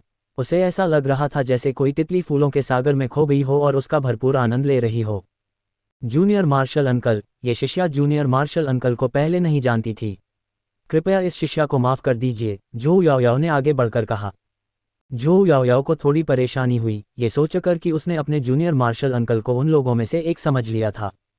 हालांकि वह अंकल मास्टर लिन से नहीं मिली थी, लेकिन उनका नाम संप्रदाय में बहुत प्रसिद्ध था और वे कई शिष्यों के दिलों में एक आदर्श भी थे। कोई बात नहीं, जूनियर मार्शल अंकल ने पहले अपनी पहचान नहीं बताई, लिन फैन ने हल्की सी मुस्कान के साथ कहा। उसे जरा भी परवाह नहीं थी। लिन फैन का यहाँ आने का मुख्य उद्देश्य अपना चेहरा दिखाना और कुछ प्रशंसक बनाना था। अब स्थिति को देखते हुए प्रभाव काफी अच्छा था। जूनियर मार्शल अंकल, आपको किस तरह की जड़ी बूटियां चाहिए? ये शिष्य तुरंत जाकर उन्हें ले आएगा, झोउ याओयाओ ने बहुत उत्सुकता से कहा। जल्दी मत करो, सिर्फ ये जूनियर मार्शल अंकल ही उस खास जड़ी बूटी को पहचानते हैं, शायद तुम्हें पता नहीं होगा, लिन फैन ने हल्की मुस्कान के साथ हाथ हिलाते हुए कहा। ये तो बस एक बहाना था जो उसने मौके पर ही बना लिया था। जियालान चोटी पर ऐसी जड़ी बूटियां कहाँ होंगी? और ऐसी कोई जड़ी बूटियां नहीं थीं जिनके बारे में उन्हें पता ना हो। तभी दूर से एक गुस्से भरी चीख सुनाई दी। तुम सब क्या कर रहे हो? एक सफ़ेद, लंबी और दुबली पतली महिला, जिसकी आंखें बर्फीले पहाड़ पर गिरते झरने जैसी ठंडी थीं। उसके लंबे काले बाल शान से नाच रहे थे, कुछ चंचल लंटें उसके बेहद खूबसूरत, लुभावने रूप पर चढ़ रही थीं। उसकी बर्फीली आभा में एक मनमोहक आकर्षण जुड़ गया था। उसकी लंबी, पतली विलो भौहों के नीचे उसकी गहरी आंखें तारों भरे आकाश की तरह थीं, और उसका स्वभाव अलौकिक और एकांतप्रिय था। बड़ी बहन। झोउ याओयाओ और बाकी लोगों के हाव भाव उस नवागंतुक को देखकर तुरंत बदल गए। लिन फैन ने अपना सिर घुमाया और ध्यान से दूसरे पक्ष को देखा। वह आह भरते हुए बोले, सुंदरता, वह सचमुच एक सुंदरी है। उसकी त्वचा जैद जैसी थी, बेहद खूबसूरत और बेजोड़, लेकिन वह थोड़ी ज्यादा ठंडी थी। जियालान पीक पर दूसरों का प्रवेश वर्जित है। कृपया चले जाएं। वरिष्ठ प्रशिक्षु सिस्टम मु बिंग्यान धीरे धीरे पास आई, मानो कोई दिव्य परी स्वर्ग से उतर रही हो। हालांकि उनकी आवाज़ बेहद ठंडी थी, मानो उनमें कोई भावना न हो। वरिष्ठ सिस्टम मु, मैं नामहीन पीक से अंकल मास्टर लिन बोल रही हूँ। जूनियर मार्शल अंकल सिर्फ एक जड़ी बूटी ढूंढने जियालान पीक पर आए हैं। झोउ याओयाओ अपनी सीनियर बहन के गुस्से को जानती थी और स्वाभाविक रूप से कुछ भी नहीं चाहती थी। लिन फैन मंद मंद मुस्कुराया। उसने उम्मीद नहीं की थी कि जियालान पीक की महान सीनियर बहन पहले ही एक दिव्य सत्ता के महान पूर्णता क्षेत्र में पहुंच चुकी होगी, स्वर्गीय क्षेत्र में पहुंचने से बस एक कदम दूर, जहां कोई दिव्य सत्ता जैसा होता है।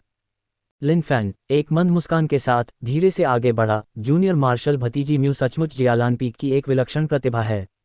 ये जूनियर मार्शल अंकल बहुत खुश हैं कि संप्रदाय को जूनियर मार्शल भतीजी जैसी शिष्या मिली है। वरिष्ठ प्रशिक्षु सिस्टम मु बिंग्यान भावशून्य रही। लिन फैन को कोई चेहरा नहीं दिखाया। फिर वह मुड़ी और चली गई, लिन फैन को अजीब तरह से अकेला छोड़कर। जड़ी बूटियां तोड़ लेने के बाद चोटी को अपने हाल पर छोड़ देना। वरिष्ठ प्रशिक्षु सिस्टम मु बिंग्यान का चेहरा धीरे धीरे दूर होता गया और शून्य लोक से एक धीमी आवाज आई। लिन फैन ने थोड़ा भौहें चढ़ाईं। ये जूनियर मार्शल भतीजी काफी हठी थी, लेकिन इस महान गुरु को ये पसंद आया। बुरा नहीं, बुरा नहीं। इस समय वहां सन्नाटा था। लिन फैन को यह थोड़ा अजीब लगा, इसलिए उन्होंने तुरंत हंसते हुए सबकी तरफ देखा। जूनियर मार्शल भतीजी मुंह सचमुच थोड़ी ठंडी हैं, लेकिन ठीक हैं। जूनियर मार्शल अंकल को ऐसे व्यक्तित्व वाले शिष्य पसंद हैं। झोउ याओयाओ और अन्य शिष्य थोड़े शर्मिंदा हुए। Junior marshal uncle, senior system म्यू का स्वभाव ही ऐसा है, झोउ याओयाओ ने कहा। कोई बात नहीं, जूनियर मार्शल अंकल का मन बहुत खुला है। अगर मैं सिर्फ इसी बात पर गुस्सा हो जाऊं तो मैं सचमुच बहुत तुच्छ हो जाऊंगा, लिन फैन ने मुस्कुराते हुए कहा। जूनियर मार्शल अंकल बहुत उदार हैं, झू याओयाओ ने बगल से सम्मानपूर्वक कहा। सीनियर सिस्टर म्यू की धर्मनिरपेक्ष पहचान एक शाही राजवंश की राजकुमारी की है, इसलिए वह लोगों के प्रति थोड़ी उदासीन हैं।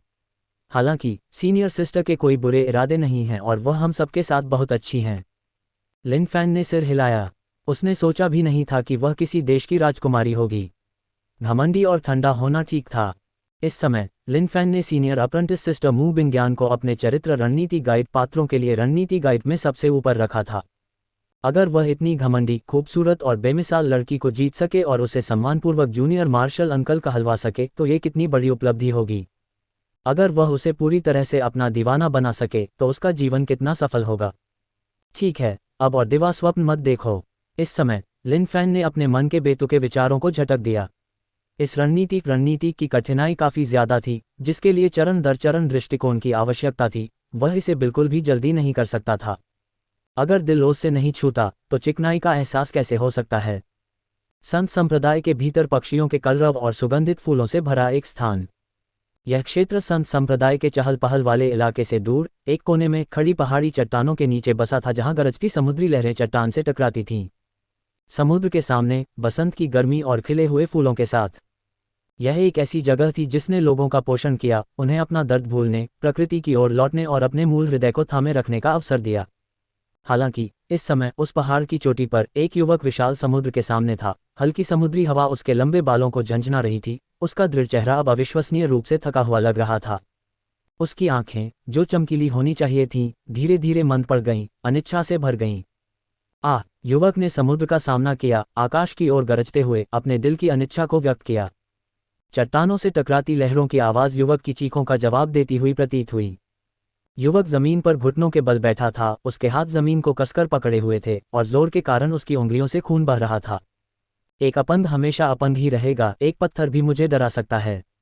वह युवक तियान यू था, आंतरिक संप्रदाय का शिष्य, जिसकी नींव पिछले निषिद्ध भूमि मुकदमे के दौरान दूसरे संप्रदाय के एक प्रतिभाशाली व्यक्ति ने एक ही हथेली के वार से नष्ट कर दी थी, और वह भी सिर्फ इसलिए क्योंकि उसने अपने वरिष्ठ भाई को बचाने की कोशिश की थी। तियान यू हताश होकर जमीन पर जोर जोर से धक्के मार रहा था, उसके गालों से आंसू बह रहे थे। हालांकि संप्रदाय ने उसे छोड़ा नहीं था, फिर भी वह अपने दिल की बाधा को पार नहीं कर पा रहा था। उसके वरिष्ठ भाई अब भी उसके साथ बहुत अच्छा व्यवहार करते थे, लेकिन वह ऐसा आघात सहन नहीं कर सका। कभी उच्च और शक्तिशाली आंतरिक संप्रदाय का प्रतिभाशाली शिष्य एक ही दिन में एक बेकार अपंग बन गया था, जो एक मुर्गी भी नहीं बांध सकता था। जब भी वह उन शिष्यों को देखता था जो कभी उसका सम्मान करते थे, तो वह उनकी आंखों में दया की एक झलक देख सकता था। उन्हें उस पर दया आ रही थी। नहीं, तियान यू ने आकाश की ओर पुकारा। उसे किसी दया की जरूरत नहीं थी। वह अपनी नींव को पुनर्स्थापित करना चाहता था, चाहे इसके लिए उसे सब कुछ त्यागना ही क्यों ना पड़े। आशा के साथ एक भविष्य था। एक दिन वह शिखर पर लौट आएगा, लेकिन अब अपंग हो जाने के कारण आशा की एक किरण भी नहीं थी। युवक, तुम्हारी भावनाएं बहुत तीव्र हैं। तभी दूर से एक आवाज धीरे से आई। कौन है? तियान यू ने अपना सिर घुमाया, उसके चेहरे पर बेचैनी थी। लिन फैन जियालान शिखर से नीचे आया था, फूलों से घिरे होने का आनंद लेते हुए। जब उसने समुद्री हवा की खुशबू सूंघी तो वह जल्दी से इस दिशा में चला गया। हालांकि वहां पहुंचने पर उसने एक शिष्य को अपनी भावनाओं को व्यक्त करते देखा। एक अनिच्छुक आभा पूरे दृश्य में व्याप्त थी। लिन फैन वहां खड़ा था, उसे गहराई से महसूस कर रहा था। क्या तुम मुझ पर दया करने आए हो? चले जाओ, मुझे, तियान यू को, किसी की दया की जरूरत नहीं है। तियान यू की भावनाएं बेतहाशा बदल गईं और वह लिन फैन पर एक क्रूर भाव से दहाड़ा। इस समय तियान यू किसी से मिलना नहीं चाहता था, न ही वह चाहता था कि कोई उस पर दया करे। वह एक मजबूत इंसान था, कमजोर नहीं। तुम्हारा आधार नष्ट हो गया। अगर तुम्हें एक और मौका मिलता तो क्या तुम अपने बड़े भाई को बचा लेते? लिन फैन पहले ही पहचान चुका था कि यह व्यक्ति कौन है।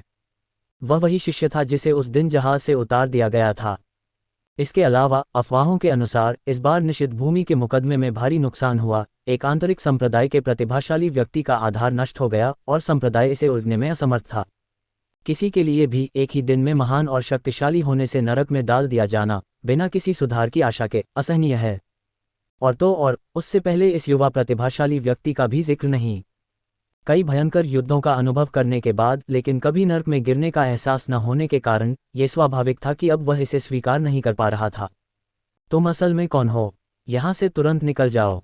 इस समय तियान यू की भावनाएं बहुत अस्थिर थीं, वह कुछ भी सुन नहीं पा रहा था। जैसे ही लिन फैन आगे बढ़ा, उसने इस आदमी को देखा और सिस्टम से उसकी जांच करवाने को कहा। उसे मानना पड़ा कि यह एक जीनियस था।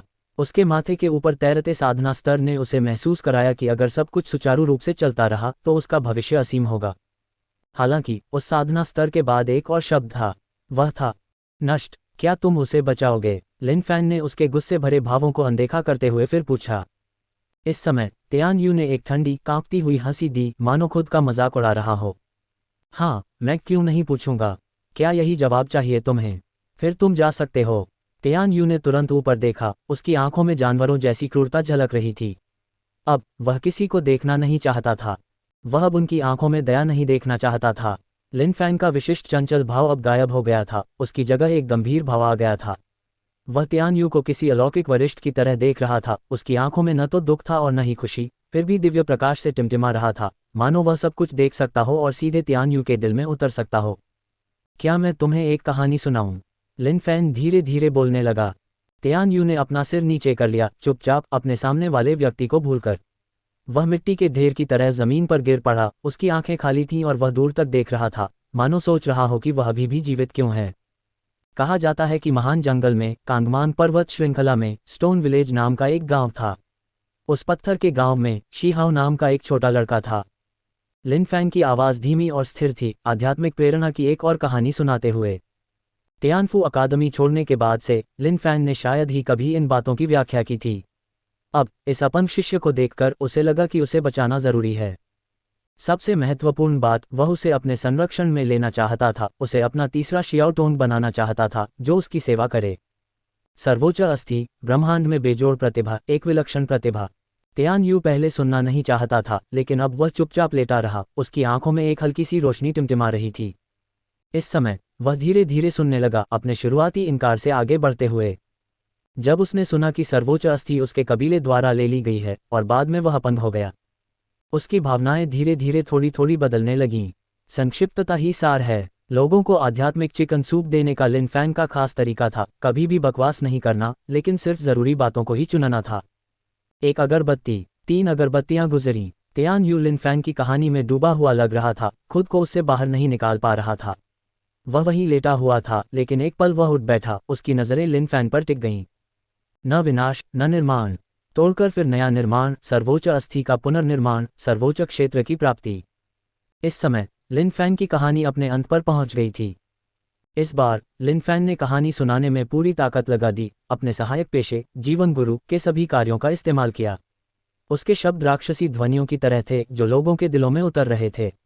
तियान यू अब पहले जैसा चिड़चिड़ा नहीं था, उसकी भावनाएं धीरे धीरे स्थिर हो रही थीं।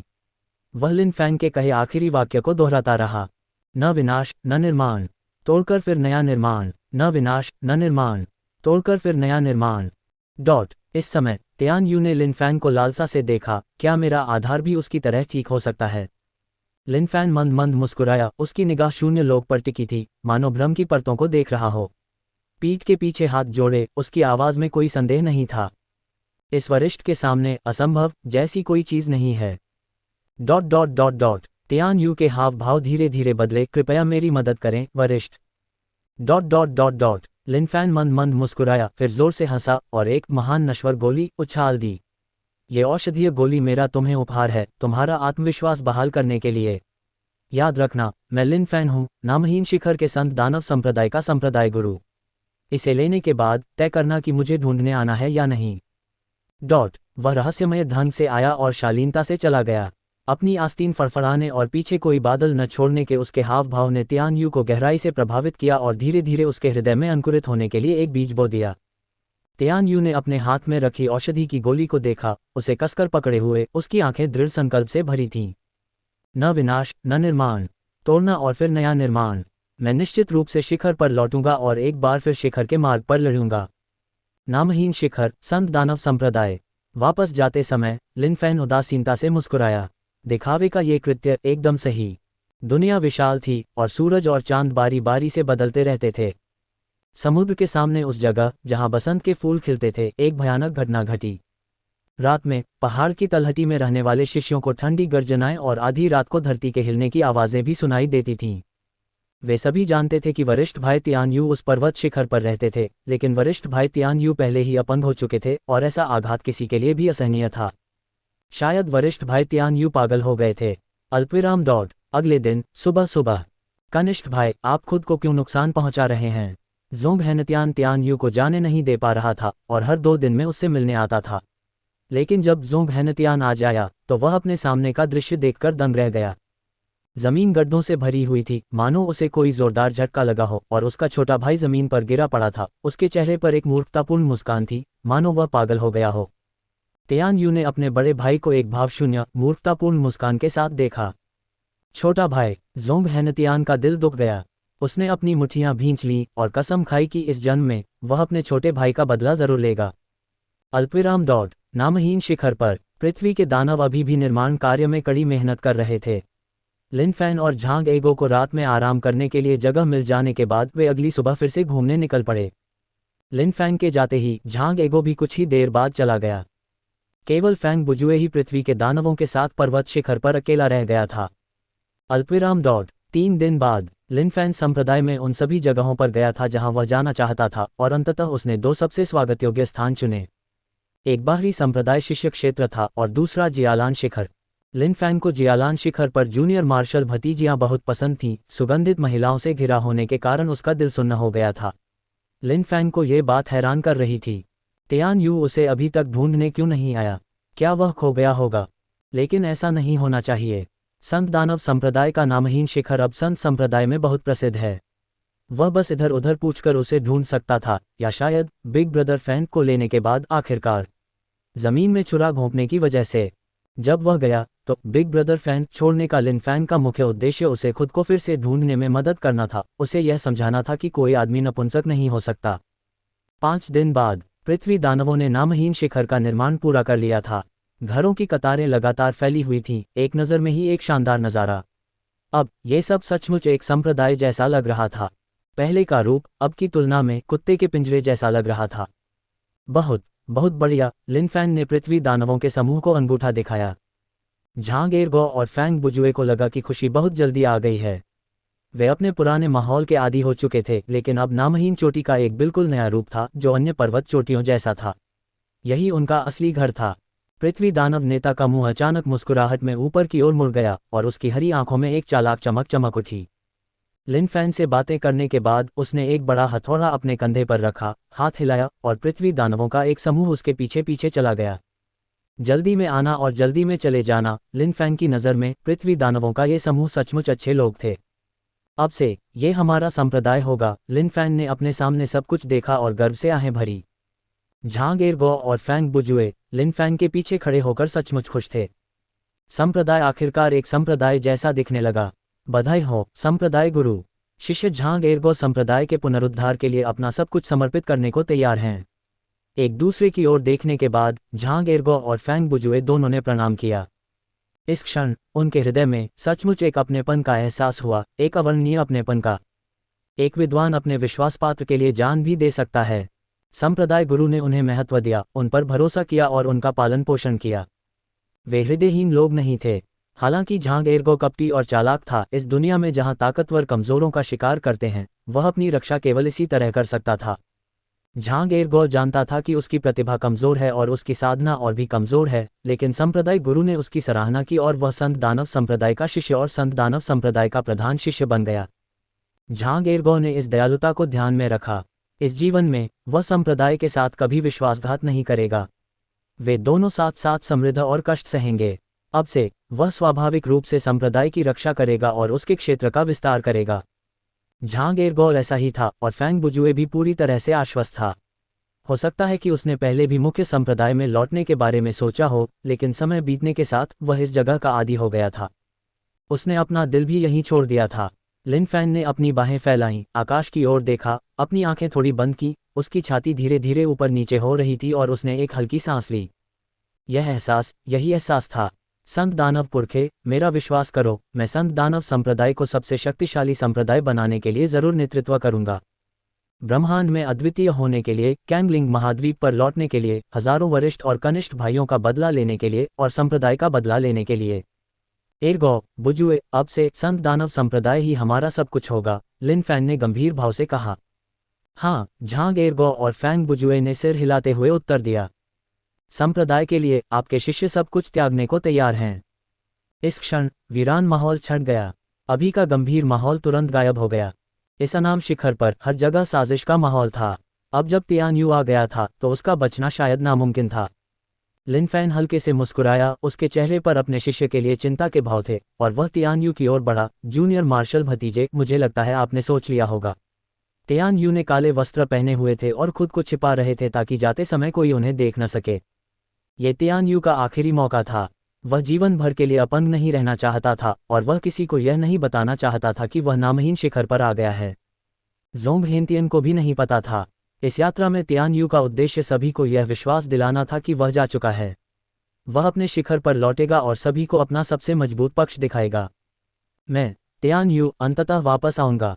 अब तियान यू के लिए बहुत देर हो चुकी थी, लेकिन वह कुछ नहीं कर सकता था, क्योंकि जूनियर मार्शल अंकल द्वारा छोड़ी गई औषधीय गोली बहुत शक्तिशाली थी। एक आंतरिक संप्रदाय के प्रतिभाशाली व्यक्ति के रूप में तियान यू ने अनगिनत औषधीय गोलियां देखी थीं। उसे बस ये समझने के लिए एक कश लेने की जरूरत थी कि वह किस प्रकार की औषधीय गोली थी, लेकिन वह ये नहीं समझ पाया कि वह महान नश्वर गोली किस प्रकार की औषधीय गोली थी। जब लिन फैन संत संप्रदाय में प्रकट हुआ, तब तियान यू संप्रदाय में नहीं था, बल्कि निषिद्ध भूमि में एक परीक्षण से गुजर रहा था। जब वह संप्रदाय में लौटा तो उसका आधार पहले से ही अपंग हो चुका था, और उसके शरीर और मन को भारी आघात पहुंचा था। वह अब संप्रदाय में जो कुछ हुआ था उस पर कैसे ध्यान दे सकता था। स्वाभाविक रूप से वह नहीं जानता था कि संप्रदाय गुरु द्वारा एक शिष्य को नामहीन शिखर प्रदान किया गया था। जहां तक इस औषधीय गोली के जहर होने की बात है, उसे अब इसकी परवाह नहीं थी। वह तो बस एक अपंग था, निश्चित रूप से कोई भी उस पर लालच नहीं करेगा। लेकिन उस औषधि की गोली खाने के बाद तियान यू के हाव भाव तुरंत बदल गए। उसके शरीर में एक अभूतपूर्व आग भड़क उठी, मानो वह उसके शरीर को चीर डालेगी। आगे की स्थिति बिल्कुल वैसी ही थी जैसी महान नश्वर गोली खाने के बाद होती है।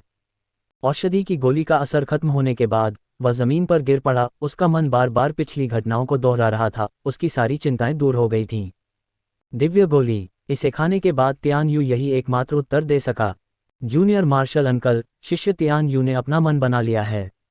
कृपया जूनियर मार्शल अंकल, शिष्य को इस दुख के सागर से बचाएं। तियान यू ने जमीन पर गिरकर सच्चे मन से विनती की। आओ आओ, उठो। लिन फैन आगे बढ़ा और तियान यू को उठने में मदद की। तुम्हें मुझसे इसके लिए पूछने की जरूरत नहीं है। मैं, तुम्हारा कनिष्ठ मार्शल अंकल, स्वाभाविक रूप से कनिष्ठ भतीजे की नींव को पुनर्स्थापित कर दूंगा। लिन फैन अभी भी इस प्रतिभाशाली शिष्य को भर्ती करना चाहता था। हालांकि उसका आधार क्षतिग्रस्त था, इसका मतलब यह नहीं था कि उसे पुनर्स्थापित नहीं किया जा सकता था। अगर उसे पुनर्स्थापित किया जा सकता तो वह अभी भी एक प्रतिभाशाली शिष्य होता। किसी की नींव को पुनर्स्थापित करना एक दिन का काम नहीं है। ये जगह अभी अभी बनी है और यहाँ कई खाली कमरे हैं। मेरा शिष्य तुम्हें बाद में एक चुनने के लिए ले जाएगा। लिन फैन का विचार बहुत सरल था। वह उसे यहीं रखना चाहता था, फिर संप्रदाय की पूरी ताकत का इस्तेमाल करके धीरे धीरे उसे मनाना और जीतना चाहता था। खासकर जब दूसरे पक्ष की नींव नष्ट हो गई हो और उसका जीवन चरमरा गया हो, तो यही सफलता का सबसे आसान समय था। तो शिष्य कनिष्ठ मार्शल अंकल को धन्यवाद देता है। तियान यू ने अपना सिर झुका लिया। अब वह अपनी सारी उम्मीदें दूसरे पक्ष पर ही लगा सकता था। चाहे वह माने या ना माने, वह बस कोशिश कर सकता था। कुत्ते की तरह जीने से बेहतर था कि कोई जुआ खेला जाए। इसके बाद फैंग बुजुए तियान यू को एक कमरा चुनने के लिए ले गया। संप्रदाय गुरु, मुझे लगता है कि उसे भर्ती करने की संभावना बहुत कम है। वह संप्रदाय का एक आंतरिक प्रतिभाशाली व्यक्ति है और संत संप्रदाय के प्रति उसकी गहरी भावनाएं हैं। उसका हमारे संप्रदाय में आसानी से शामिल होना असंभव है, झांग एरगो ने कहा। लिन फैन हल्के से मुस्कुराया और अपना सिर थोड़ा हिलाया। उसकी नज़र झांग एरगो पर टिकी थी। एरगो, याद रखना, एक इच्छुक हृदय के लिए कुछ भी असंभव नहीं है। लोहे की छड़ को भी सुई में घिसा जा सकता है। अब वह निराशा के दौर से गुजर रहा है, उसे दूसरों के समर्थन की सख्त ज़रूरत है और भावनात्मक देखभाल की भी। अब से तुम दोनों को थोड़ी और मेहनत करनी होगी। हाँ, शिष्य समझता है कि क्या करना है। झांग एरगो तेज तर्रार था और तुरंत समझ गया। आधे महीने बाद तियान यू आधे महीने से नामहीन शिखर पर था और तब से पहाड़ से नीचे नहीं उतरा था। संप्रदाय ने तियान यू के गायब होने के बारे में कोई बड़ी कार्रवाई नहीं की, लेकिन जोंग हेनतियान ने पूरे संप्रदाय में उसकी तलाश की, फिर भी वह नहीं मिला। आखिरकार मामला सुलझा नहीं और तियान यू नामहीन शिखर पर ही रहा। इस दौरान लिन फैन ने कीमिया पर ध्यान केंद्रित किया। वह जितना आगे बढ़ता गया, उसकी कीमिया कौशल को उन्नत करना उतना ही कठिन होता गया। वह लंबे समय से 19वें स्तर पर अटका हुआ था, सफलता से बस बाल भर की दूरी पर। हालांकि लिन फैन जल्दी में नहीं था। उसकी कीमिया कौशल में उन्नति अवश्यंभावी थी, ये स्वाभाविक रूप से सही समय पर होगी। हालांकि झांग एगो की प्रतिभा साधारण थी और उसकी साधना की गति धीमी थी, लिन फैन ने कभी कभी उसकी प्रतिभा को बढ़ाया और बड़ी संख्या में औषधीय गोलियों की सहायता से उसकी अपनी साधना भी अर्जित क्षेत्र में पहुंचने के कगार पर थी। झांग एगो और अन्य लोगों के पास कोई तंत्र नहीं था, इसलिए स्वाभाविक रूप से उन्हें जन्मजात सीमा पार करने के लिए अपने प्रयासों पर निर्भर रहना पड़ा। जहां तक उनकी सफलता का सवाल है, ये केवल उन पर ही निर्भर कर सकता था। फैंग बुजुए पहले से ही उन्नत जन्मजात अवस्था में था और उसकी शक्ति में काफ़ी वृद्धि हुई थी, लेकिन वह अभी भी जन्मजात महान पूर्णता क्षेत्र से बाल बाल दूर था। अगर वह सफलता प्राप्त करता तो शायद 1 महीने के भीतर। जहां तक तियान यू का सवाल है, उसे अब पूरा भरोसा था कि लिन फैन उसकी नींव को फिर से स्थापित कर सकता है, क्योंकि अब वह खुद साधना कर सकता था और हालांकि उसकी साधना की गति धीमी थी, तियान यू के लिए यह एक बहुत बड़ा सुधार था। अब साधना कर पाना अतीत में अपंग होने से कहीं बेहतर था। झांग एगो और फैंग बुजुए ने लिन फैन की शिक्षाओं को याद किया, तियान यू पर अथक परिश्रम किया, उसके कानों में सुझाव फुसफुसाए और अक्सर लिन फैन की जीवन गाथाएं और गहन सिद्धांत सुनाए। ये सब लिन फैन और उन दोनों द्वारा दिन रात अनगिनत चर्चाओं के बाद तैयार की गई एक अंतिम योजना थी। ये योजना तियान यू की विशिष्ट स्थिति के अनुसार अनुकूलित की गई थी। यह उसके व्यक्तित्व, आदतों और स्वभाव जैसे विभिन्न कारकों पर आधारित थी। और जैसे जैसे तियान यू की मानसिकता धीरे धीरे बदलती, इसे संशोधित और पुष्ट भी किया जाता। केवल लिन फैन और उसके 2 निष्क्रिय साथियों के पास ही ऐसी योजना बनाने का समय होता। अगले दिन बाहरी संप्रदाय के शिष्यों में अचानक हलचल मच गई। बाहरी संप्रदाय से गुजर रहे सभी शिष्य वहीं रुक गए और ध्यान से आगे देखने लगे। ये जियालान चोटी की शिष्याएं हैं। वाह, कितनी सुंदर! इनका नेतृत्व करने वाली को देखो, उसका फिगर अविश्वसनीय रूप से आकर्षक है। चुप रहो, अपनी आवाज़ धीमी रखो। जियालान चोटी की सभी महिला शिष्याएं बहुत ही गुस्सैल स्वभाव की होती हैं। यह अजीब है, जियालान चोटी की शिष्याएं आमतौर पर पहाड़ से नीचे नहीं आती। आज उनमें से इतनी सारी एक साथ नीचे क्यों आ रही हैं? क्या कुछ हुआ है? मुझे नहीं पता। चलो उनके पीछे चलते हैं और देखते हैं, शायद हमें कुछ नया पता चले। झो याओ अपने साथ लाई गई लगभग 1 दर्जन जूनियर बहनों के साथ आदरणीय जूनियर मार्शल अंकल से मदद लेने के लिए निम्लेस पीक की ओर जा रही थीं। आसपास के शिष्यों की कामुक निगाहों को महसूस करते हुए झो याओ के चेहरे पर तिरस्कार झलक रहा था और वह खुद को ठंडी सिसकारी भरने से नहीं रोक पाए। ये लोग जूनियर मार्शल अंकल लिन के सामने तो बिल्कुल हीन थे। सीनियर सिस्टर, अगर जूनियर मार्शल अंकल लिन इस बार हमारी मदद नहीं करेंगे तो हम वाकई मुश्किल में पड़ जाएंगे, एक महिला शिष्या ने दयनीय भाव से आंखों में आंसू भरते हुए कहा। चिंता मत करो, जूनियर मार्शल अंकल लिन बहुत अच्छे इंसान हैं। वह कभी भी चुपचाप खड़ा होकर कुछ नहीं करेगा, झो याओ ने दृढ़ता से कहा। इस समय बाहरी संप्रदाय के सभी शिष्य कुछ आश्चर्यचकित थे जब उन्हें पता चला कि जियालान शिखर की महिला शिष्याएं नामहीन शिखर की ओर जा रही हैं। क्या ये हो सकता है कि जियालान शिखर भी कीमिया के लिए जूनियर मार्शल अंकल लिन के पास आ रही हों? वे सभी नामहीन शिखर पर जूनियर मार्शल अंकल लिन का बहुत सम्मान करते थे। अगर जूनियर मार्शल अंकल लिन न होते तो ये बाहरी संप्रदाय के शिष्य इतनी अच्छी जिंदगी कैसे जी पाते? अब अगर उन्हें कीमिया की ज़रूरत होती तो वे किसे ढूंढते? स्वाभाविक रूप से जूनियर मार्शल अंकल लिन ही होते। हालांकि डैन डिंग शिखर में सुधार हुए थे, जिससे अब कीमिया मुफ्त हो गई थी और कीमिया की सफलता दर बहुत बढ़ गई थी। फिर भी ये बाहरी संप्रदाय के शिष्य डैन डिंग शिखर पर नहीं गए, क्योंकि डैन डिंग शिखर ने उन्हें सचमुच निराश किया था गहराई से। इसके अलावा जूनियर मार्शल अंकल लिन की कीमिया की गति वाकई भयानक थी। उसी दिन दी गई सामग्री अगले दिन ली जा सकती थी और हर बार एक सुखद आश्चर्य होता था। इसके अलावा जूनियर मार्शल अंकल लिन मिलनसार थे और उनके 2 बड़े भाई तो उनके करीबी दोस्त जैसे थे। कभी कभी वहां बैठकर बातें करते और मजाक करते और अच्छा समय बिताते। जहां तक डैन डिंग पीक की बात है, वे कहीं और जाकर आराम कर सकते थे। संप्रदाय गुरु, ये तो बुरा है। वहां महिला शिष्यों का एक समूह दौड़ा चला आ रहा है। तभी झांग एगो घबरा कर दौड़ा, उसका चेहरा डर से भर गया। ये बहुत भयानक था, बस बहुत भयानक। बाहर महिला शिष्यों के समूह में इतनी तेज आभा थी कि झांग एगो ऐसा लग रहा था जैसे उसने अपनी आत्मा खो दी हो। लिन फैन ने थोड़ा भौहें चढ़ाईं। महिला शिष्याएं? कौन सी महिला शिष्याएं? फिर वह पर्वत शिखर के प्रवेश द्वार की ओर चल पड़ा। उन्हें देखते ही लिन फैन तुरंत मुस्कुराया। उसने जियालान शिखर से शिष्यों के आने की उम्मीद नहीं की थी। नमस्ते जूनियर मार्शल अंकल लिन। झो याओ आगे बढ़ा और मुस्कुराते हुए उनका अभिवादन किया। नमस्ते जूनियर मार्शल अंकल लिन। अन्य महिला शिष्याओं ने भी ऐसा ही किया। झांग एर्गो पूरी तरह से चकित था। उसने सोचा भी नहीं था कि संप्रदाय गुरु इतनी सारी महिला शिष्याओं को जानते होंगे। लेकिन फिर उसने सोचा और महसूस किया कि यह तर्कसंगत नहीं था। चून की संप्रदाय गुरु संप्रदाय में थे, इसलिए वह उनके साथ रहे थे और उन्होंने उन्हें किसी और को जानते हुए नहीं देखा था। अजीब, ये सचमुच बहुत अजीब था। हालांकि जब उसने महिला शिष्याओं के इस समूह को देखा तो झांग एगो की आंखें सीधी हो गईं। वे सचमुच बहुत सुंदर थीं। कितना अच्छा होता अगर वह उनमें से किसी एक से अपनी पत्नी के रूप में विवाह कर पाता। लेकिन ये देखते हुए कि संप्रदाय गुरु इन कनिष्ठ बहनों के साथ कितने अच्छे से रहते थे और संप्रदाय गुरु उनका कितना ध्यान रखते थे, शायद वह विवाह भी तय कर देते। सभी कनिष्ठ भतीजे और भतीजियों, आज आपके पास नामहीन शिखर पर जाने का समय क्यों है? लिन फैन ने मुस्कुराते हुए पूछा। हमें कनिष्ठ मार्शल अंकल की याद आती है, तो क्या हम उनसे मिलने नहीं आ सकते? झू याओ ने कहा। लिन फैन ने हल्की सी हंसी हंसते हुए कहा, वहां जाकर बैठो।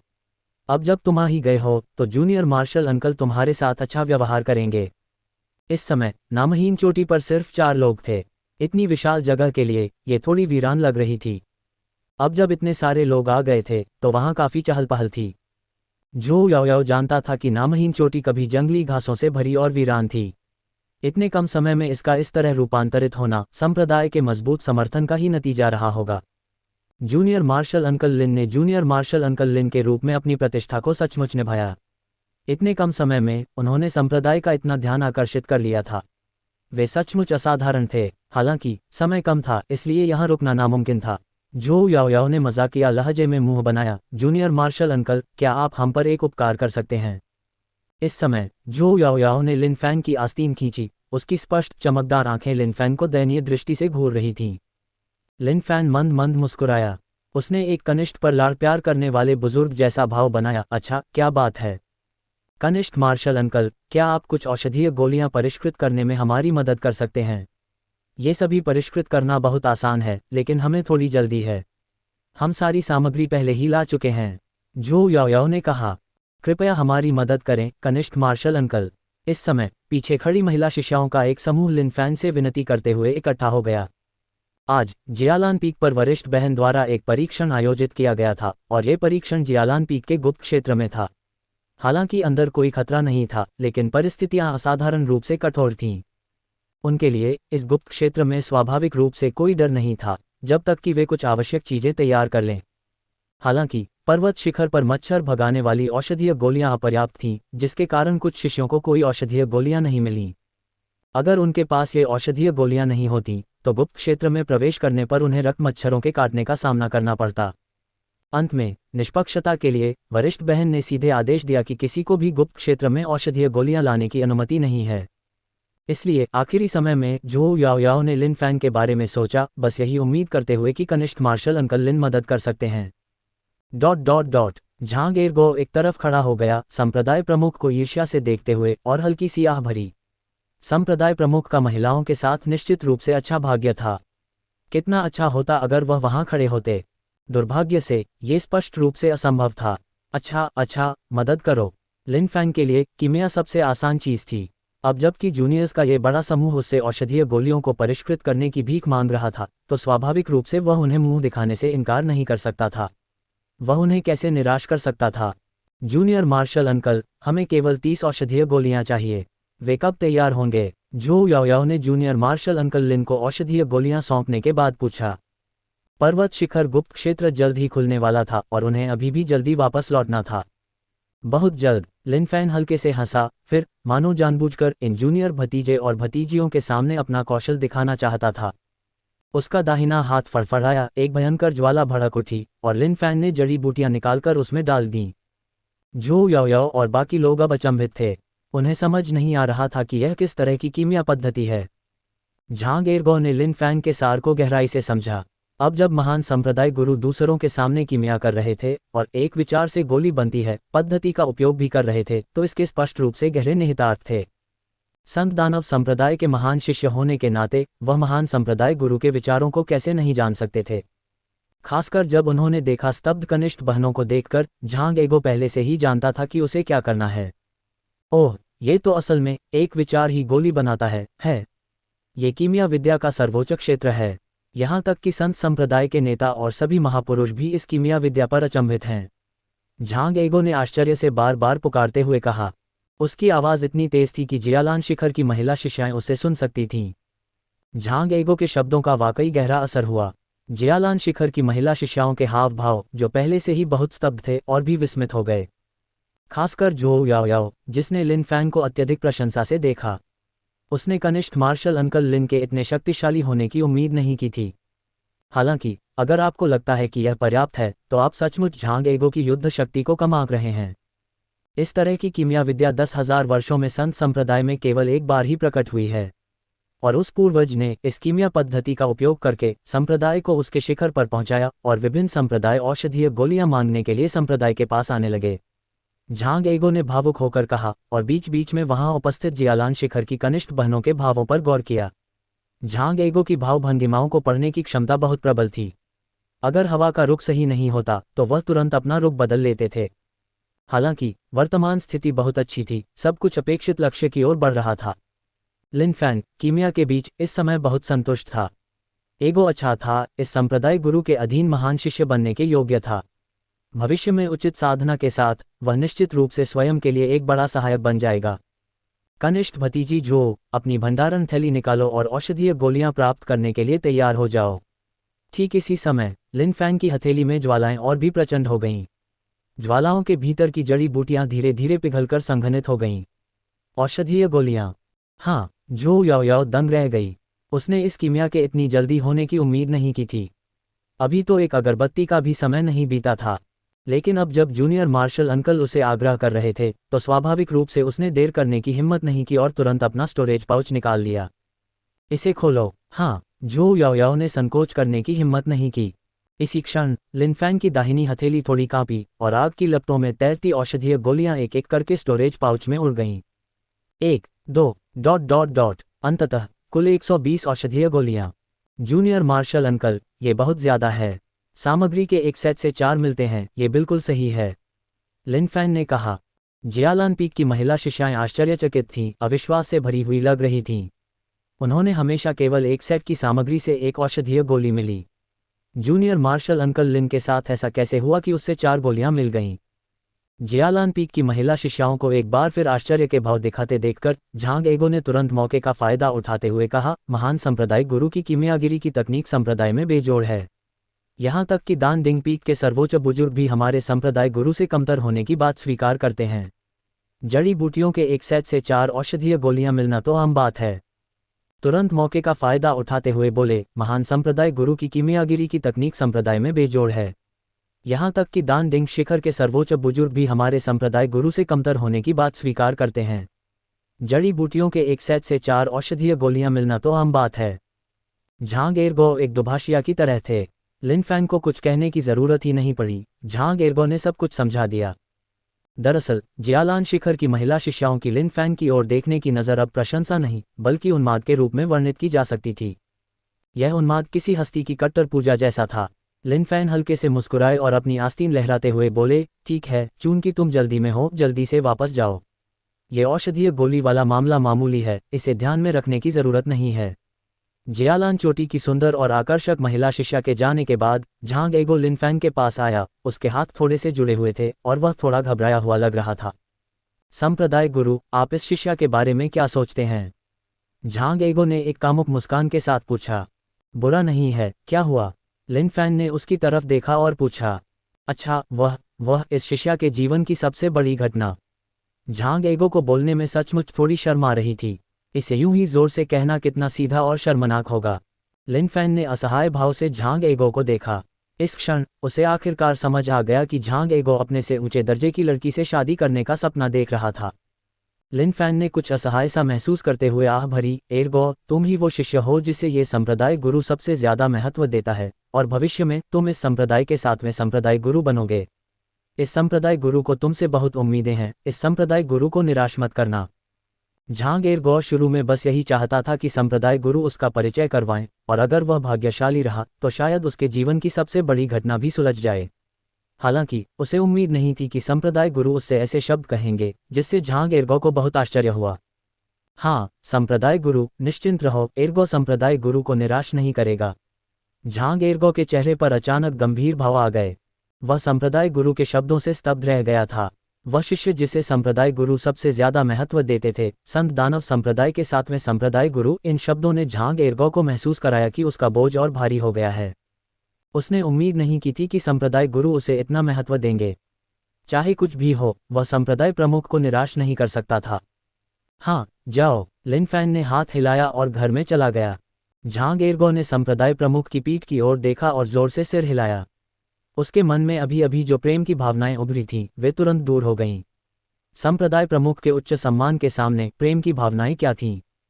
संप्रदाय प्रमुख उस पर इतना भरोसा करते थे, वह संप्रदाय प्रमुख को कैसे निराश कर सकते थे? एक दिन लिन फैन कीमिया कक्ष में डीमो द्वारा विशेष रूप से बनाई गई औषधीय गोलियों के एक समूह को परिष्कृत कर रहा था। यह उच्च श्रेणी की औषधीय गोलियों का एक और समूह था जिसे बाहरी संप्रदाय के प्रतिभाशाली तलवारबुरी ने उसे परिष्कृत करने के लिए कहा था। सफलता, धमाका, उसकी चेतना के सागर में गोली भट्टी खुल गई। एक औषधीय गोली सुगंध की लहरें छोड़ती हुई और 3 रंगों का प्रकाश दिखाती हुई उसकी हथेली में तैर गई। डिंग, पृथ्वी स्तर की उच्च श्रेणी की त्रिरंगीन दिव्य गोली को परिष्कृत करने के लिए बधाई। डिंग, बधाई हो, आपके उपपेशे कीमिया का स्तर ऊपर हो गया है। डिंग, बधाई हो, आपके उपपेशे कीमिया का स्तर 20 तक पहुंच गया है, जिससे उन्नत मोड सक्षम हो गया है। डिंग, बधाई हो, आपके उपपेशे कीमिया को स्वर्ग और पृथ्वी भट्टी 0/0 में पदोन्नत किया गया है। स्वर्ग और पृथ्वी भट्टी स्वर्ग को पिघलाता है और पृथ्वी को परिष्कृत करता है, कुछ भी रूपांतरित नहीं किया जा सकता। इस समय लिन फैन बहुत खुश था। उसका कीमिया कौशल आखिरकार उन्नत हो गया था और अब जब ये स्वर्ग और पृथ्वी भट्टी तक आगे बढ़ गया था तो लिन फैन कुछ उत्सुक था। स्वर्ग को पिघलाता है और पृथ्वी को परिष्कृत करता है, कुछ भी रूपांतरित नहीं किया जा सकता, इसकी विशिष्ट विशेषताएं क्या होंगी? इसके अलावा ऐसा लग रहा था कि स्वर्ग और पृथ्वी की भट्टी अंतिम चरण नहीं थी और अभी और आगे बढ़ सकती थी। लिन फैन अपने चेतना सागर में प्रवेश कर गया और मन ही मन स्वर्ग और पृथ्वी की भट्टी का आह्वान किया। एक क्षण में लिन फैन का मन कांप उठा। उसके चेतना सागर में एक गोली भट्टी प्रकट हुई जो स्वर्ग तक पहुंचती थी और पृथ्वी तक पहुंचती थी। ये गोली भट्टी लिन फैन द्वारा पहले इस्तेमाल की गई भट्टी से कहीं अधिक शक्तिशाली थी, जिसकी प्रचंड लपटें पूरी भट्टी को घेरे हुए प्रतीत होती थीं। इस भट्टी से एक प्राचीन और गहन आभा मंद रूप से निकल रही थी, मानो इसे देखने से कोई प्राचीन काल में वापस चला जाए। ... लिन फैन अब प्रयोग करने और ये देखने के लिए तैयार था कि स्वर्ग और पृथ्वी की भट्टी का क्या प्रभाव पड़ता है। पहले कीमिया का प्रयोग केवल जड़ी बूटियों और इसी तरह की वस्तुओं के साथ ही किया जा सकता था। अब वह सोच रहा था कि इस उन्नत स्वर्ग और पृथ्वी की भट्टी का क्या प्रभाव होगा। एक सुयुआन गोली स्वर्ग और पृथ्वी की भट्टी में फेंक दिया गया। लिन फैन ने कोई और औषधीय गोलियां नहीं डालीं, बल्कि वे लगातार जलती रहीं, स्वर्ग और पृथ्वी की प्रचंड अग्नि से जलती रहीं। एक पल में एक हल्की रोशनी टिमटिमाई और स्वर्ग और पृथ्वी की भट्टी से एक औषधीय गोली निकली। डिंग, येलो रैंक मीडियम ग्रेड सुयुआन गोली को परिष्कृत करने के लिए बधाई। डिंग, बधाई हो, अनुभव जोड़ 0। ... लिन फैन इस समय बेहद हैरान था। उसने पहले जिस सुयुआन गोली को परिष्कृत किया था वह केवल येलो रैंक लो ग्रेड थी, लेकिन अब जब उसने इस येलो रैंक लो ग्रेड सुयुआन गोली को शोधन के लिए स्वर्ग और पृथ्वी की भट्टी में फेंक दिया था तो उसे इसकी गुणवत्ता में सुधार की उम्मीद नहीं थी। ये काफ़ी आश्चर्यजनक था। और स्वर्ग और पृथ्वी की भट्टी में पदोन्नत होने के बाद साधारण औषधीय गोलियों को परिष्कृत करने से अब अनुभव नहीं मिलता था। ऐसा लग रहा था कि भविष्य में उन्नयन थोड़ा मुश्किल होगा। प्रयोग यहीं खत्म नहीं हुआ। अगर यह बस ऐसा ही होता तो ये जिसे स्वर्ग और पृथ्वी भट्टी कहा जाता है। इस समय लिन फैन ने पीली श्रेणी की मध्यम श्रेणी की सुयुआन गोली, जिसकी गुणवत्ता में सुधार किया गया था, स्वर्ग और पृथ्वी भट्टी में फेंक दी।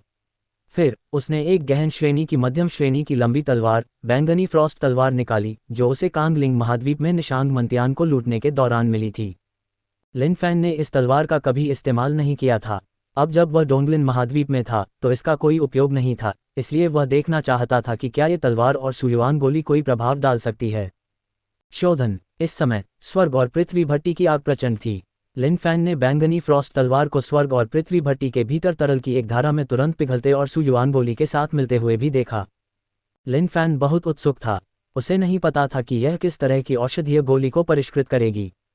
अगर यह किसी दिव्य गोली को परिष्कृत करती तो वह सचमुच अवाक। लिन फैन जानता था कि यह कीमिया के इतिहास का पहला प्रयोग था। अगर औषधीय गोलियां सचमुच हथियारों के साथ मिल सकती हैं तो यह सचमुच एक नई कीमिया तकनीक होगी। और एक झटके में स्वर्ग और पृथ्वी भट्टी का ढक्कन खुल गया और लिन फैन की हथेली में एक काली औषधीय गोली प्रकट हुई। डिंग, पृथ्वी श्रेणी निम्न श्रेणी की तलवार आशय मूल गोली को परिष्कृत करने के लिए बधाई। तलवार आशय मूल गोली, सुयुआन गोली द्वारा तलवार आशय को अवशोषित करने से निर्मित। यह एक नया उत्पाद था और ऐसा लग रहा था कि इसे वास्तव में खाया जा सकता है। तलवार आशय, तलवार आशय, ये सुनकर लिन फैन ने अपनी जांघ पर थपथपाया और तुरंत समझ गया। तलवार मंडप के मुख्य शिष्य के रूप में निशांग मंटियन की तलवारबाजी अद्भुत थी और यह बैंगनी पाले वाली तलवार कई वर्षों से निशांग मंटियन के साथ थी। स्वाभाविक रूप से इसने समय के साथ निशांग मंटियन की तलवार आशय को अवशोषित कर लिया था। अब जब इसे औषधीय गोली के समान भट्टी में परिष्कृत किया गया तो इसने स्वाभाविक रूप से अपने भीतर तलवार आशय को अवशोषित कर लिया। स्वर्ग और पृथ्वी भट्टी स्वर्ग और पृथ्वी को परिष्कृत करते हुए केवल उसी इच्छा को परिष्कृत करती है। बैंगनी पाले वाली तलवार मूल रूप से एक निर्जीव वस्तु थी। इसे चाहे जितना भी परिष्कृत किया जाए ये औषधीय गोली नहीं बन सकती। हालांकि चाहे वह हथियार हो या कुछ और, लोगों ने उसका इस्तेमाल किया था और इस्तेमाल के बाद उसने स्वाभाविक रूप से उपयोगकर्ता की साधना इच्छाशक्ति को बरकरार रखा। इस क्षण लिन फैन को आखिरकार समझ आ गया। ये स्वर्ग और पृथ्वी भट्टी वाकई बहुत अच्छी थी, लेकिन ये पर्याप्त नहीं थी। उसे और प्रयोग करने की जरूरत थी। लिन फैन ने तलवार के इरादे की मूल गोली स्वर्ग और पृथ्वी भट्टी में फेंकी, फिर एक उच्च श्रेणी की लंबी तलवार निकाली। लिन फैन ने इस लंबी तलवार का इस्तेमाल किया था, इसलिए स्वाभाविक रूप से इसमें उसकी अपनी इच्छा शक्ति थी। इस क्षण लिन फैन गौर से देख रहा था। अचानक लिन फैन ने भौहें चढ़ाईं। असफल। डिंग, असफलता के लिए बधाई। ये औषधीय गोली 3 बार शुद्धिकरण नहीं झेल सकती। असफल होना और फिर भी बधाई मिलना, ये वाकई कुछ खास बात है। 3 बार शुद्धिकरण। लग रहा था कि पीली श्रेणी की निम्न श्रेणी की सुयुआन गोली केवल 2 बार ही शुद्धिकरण झेल सकती है।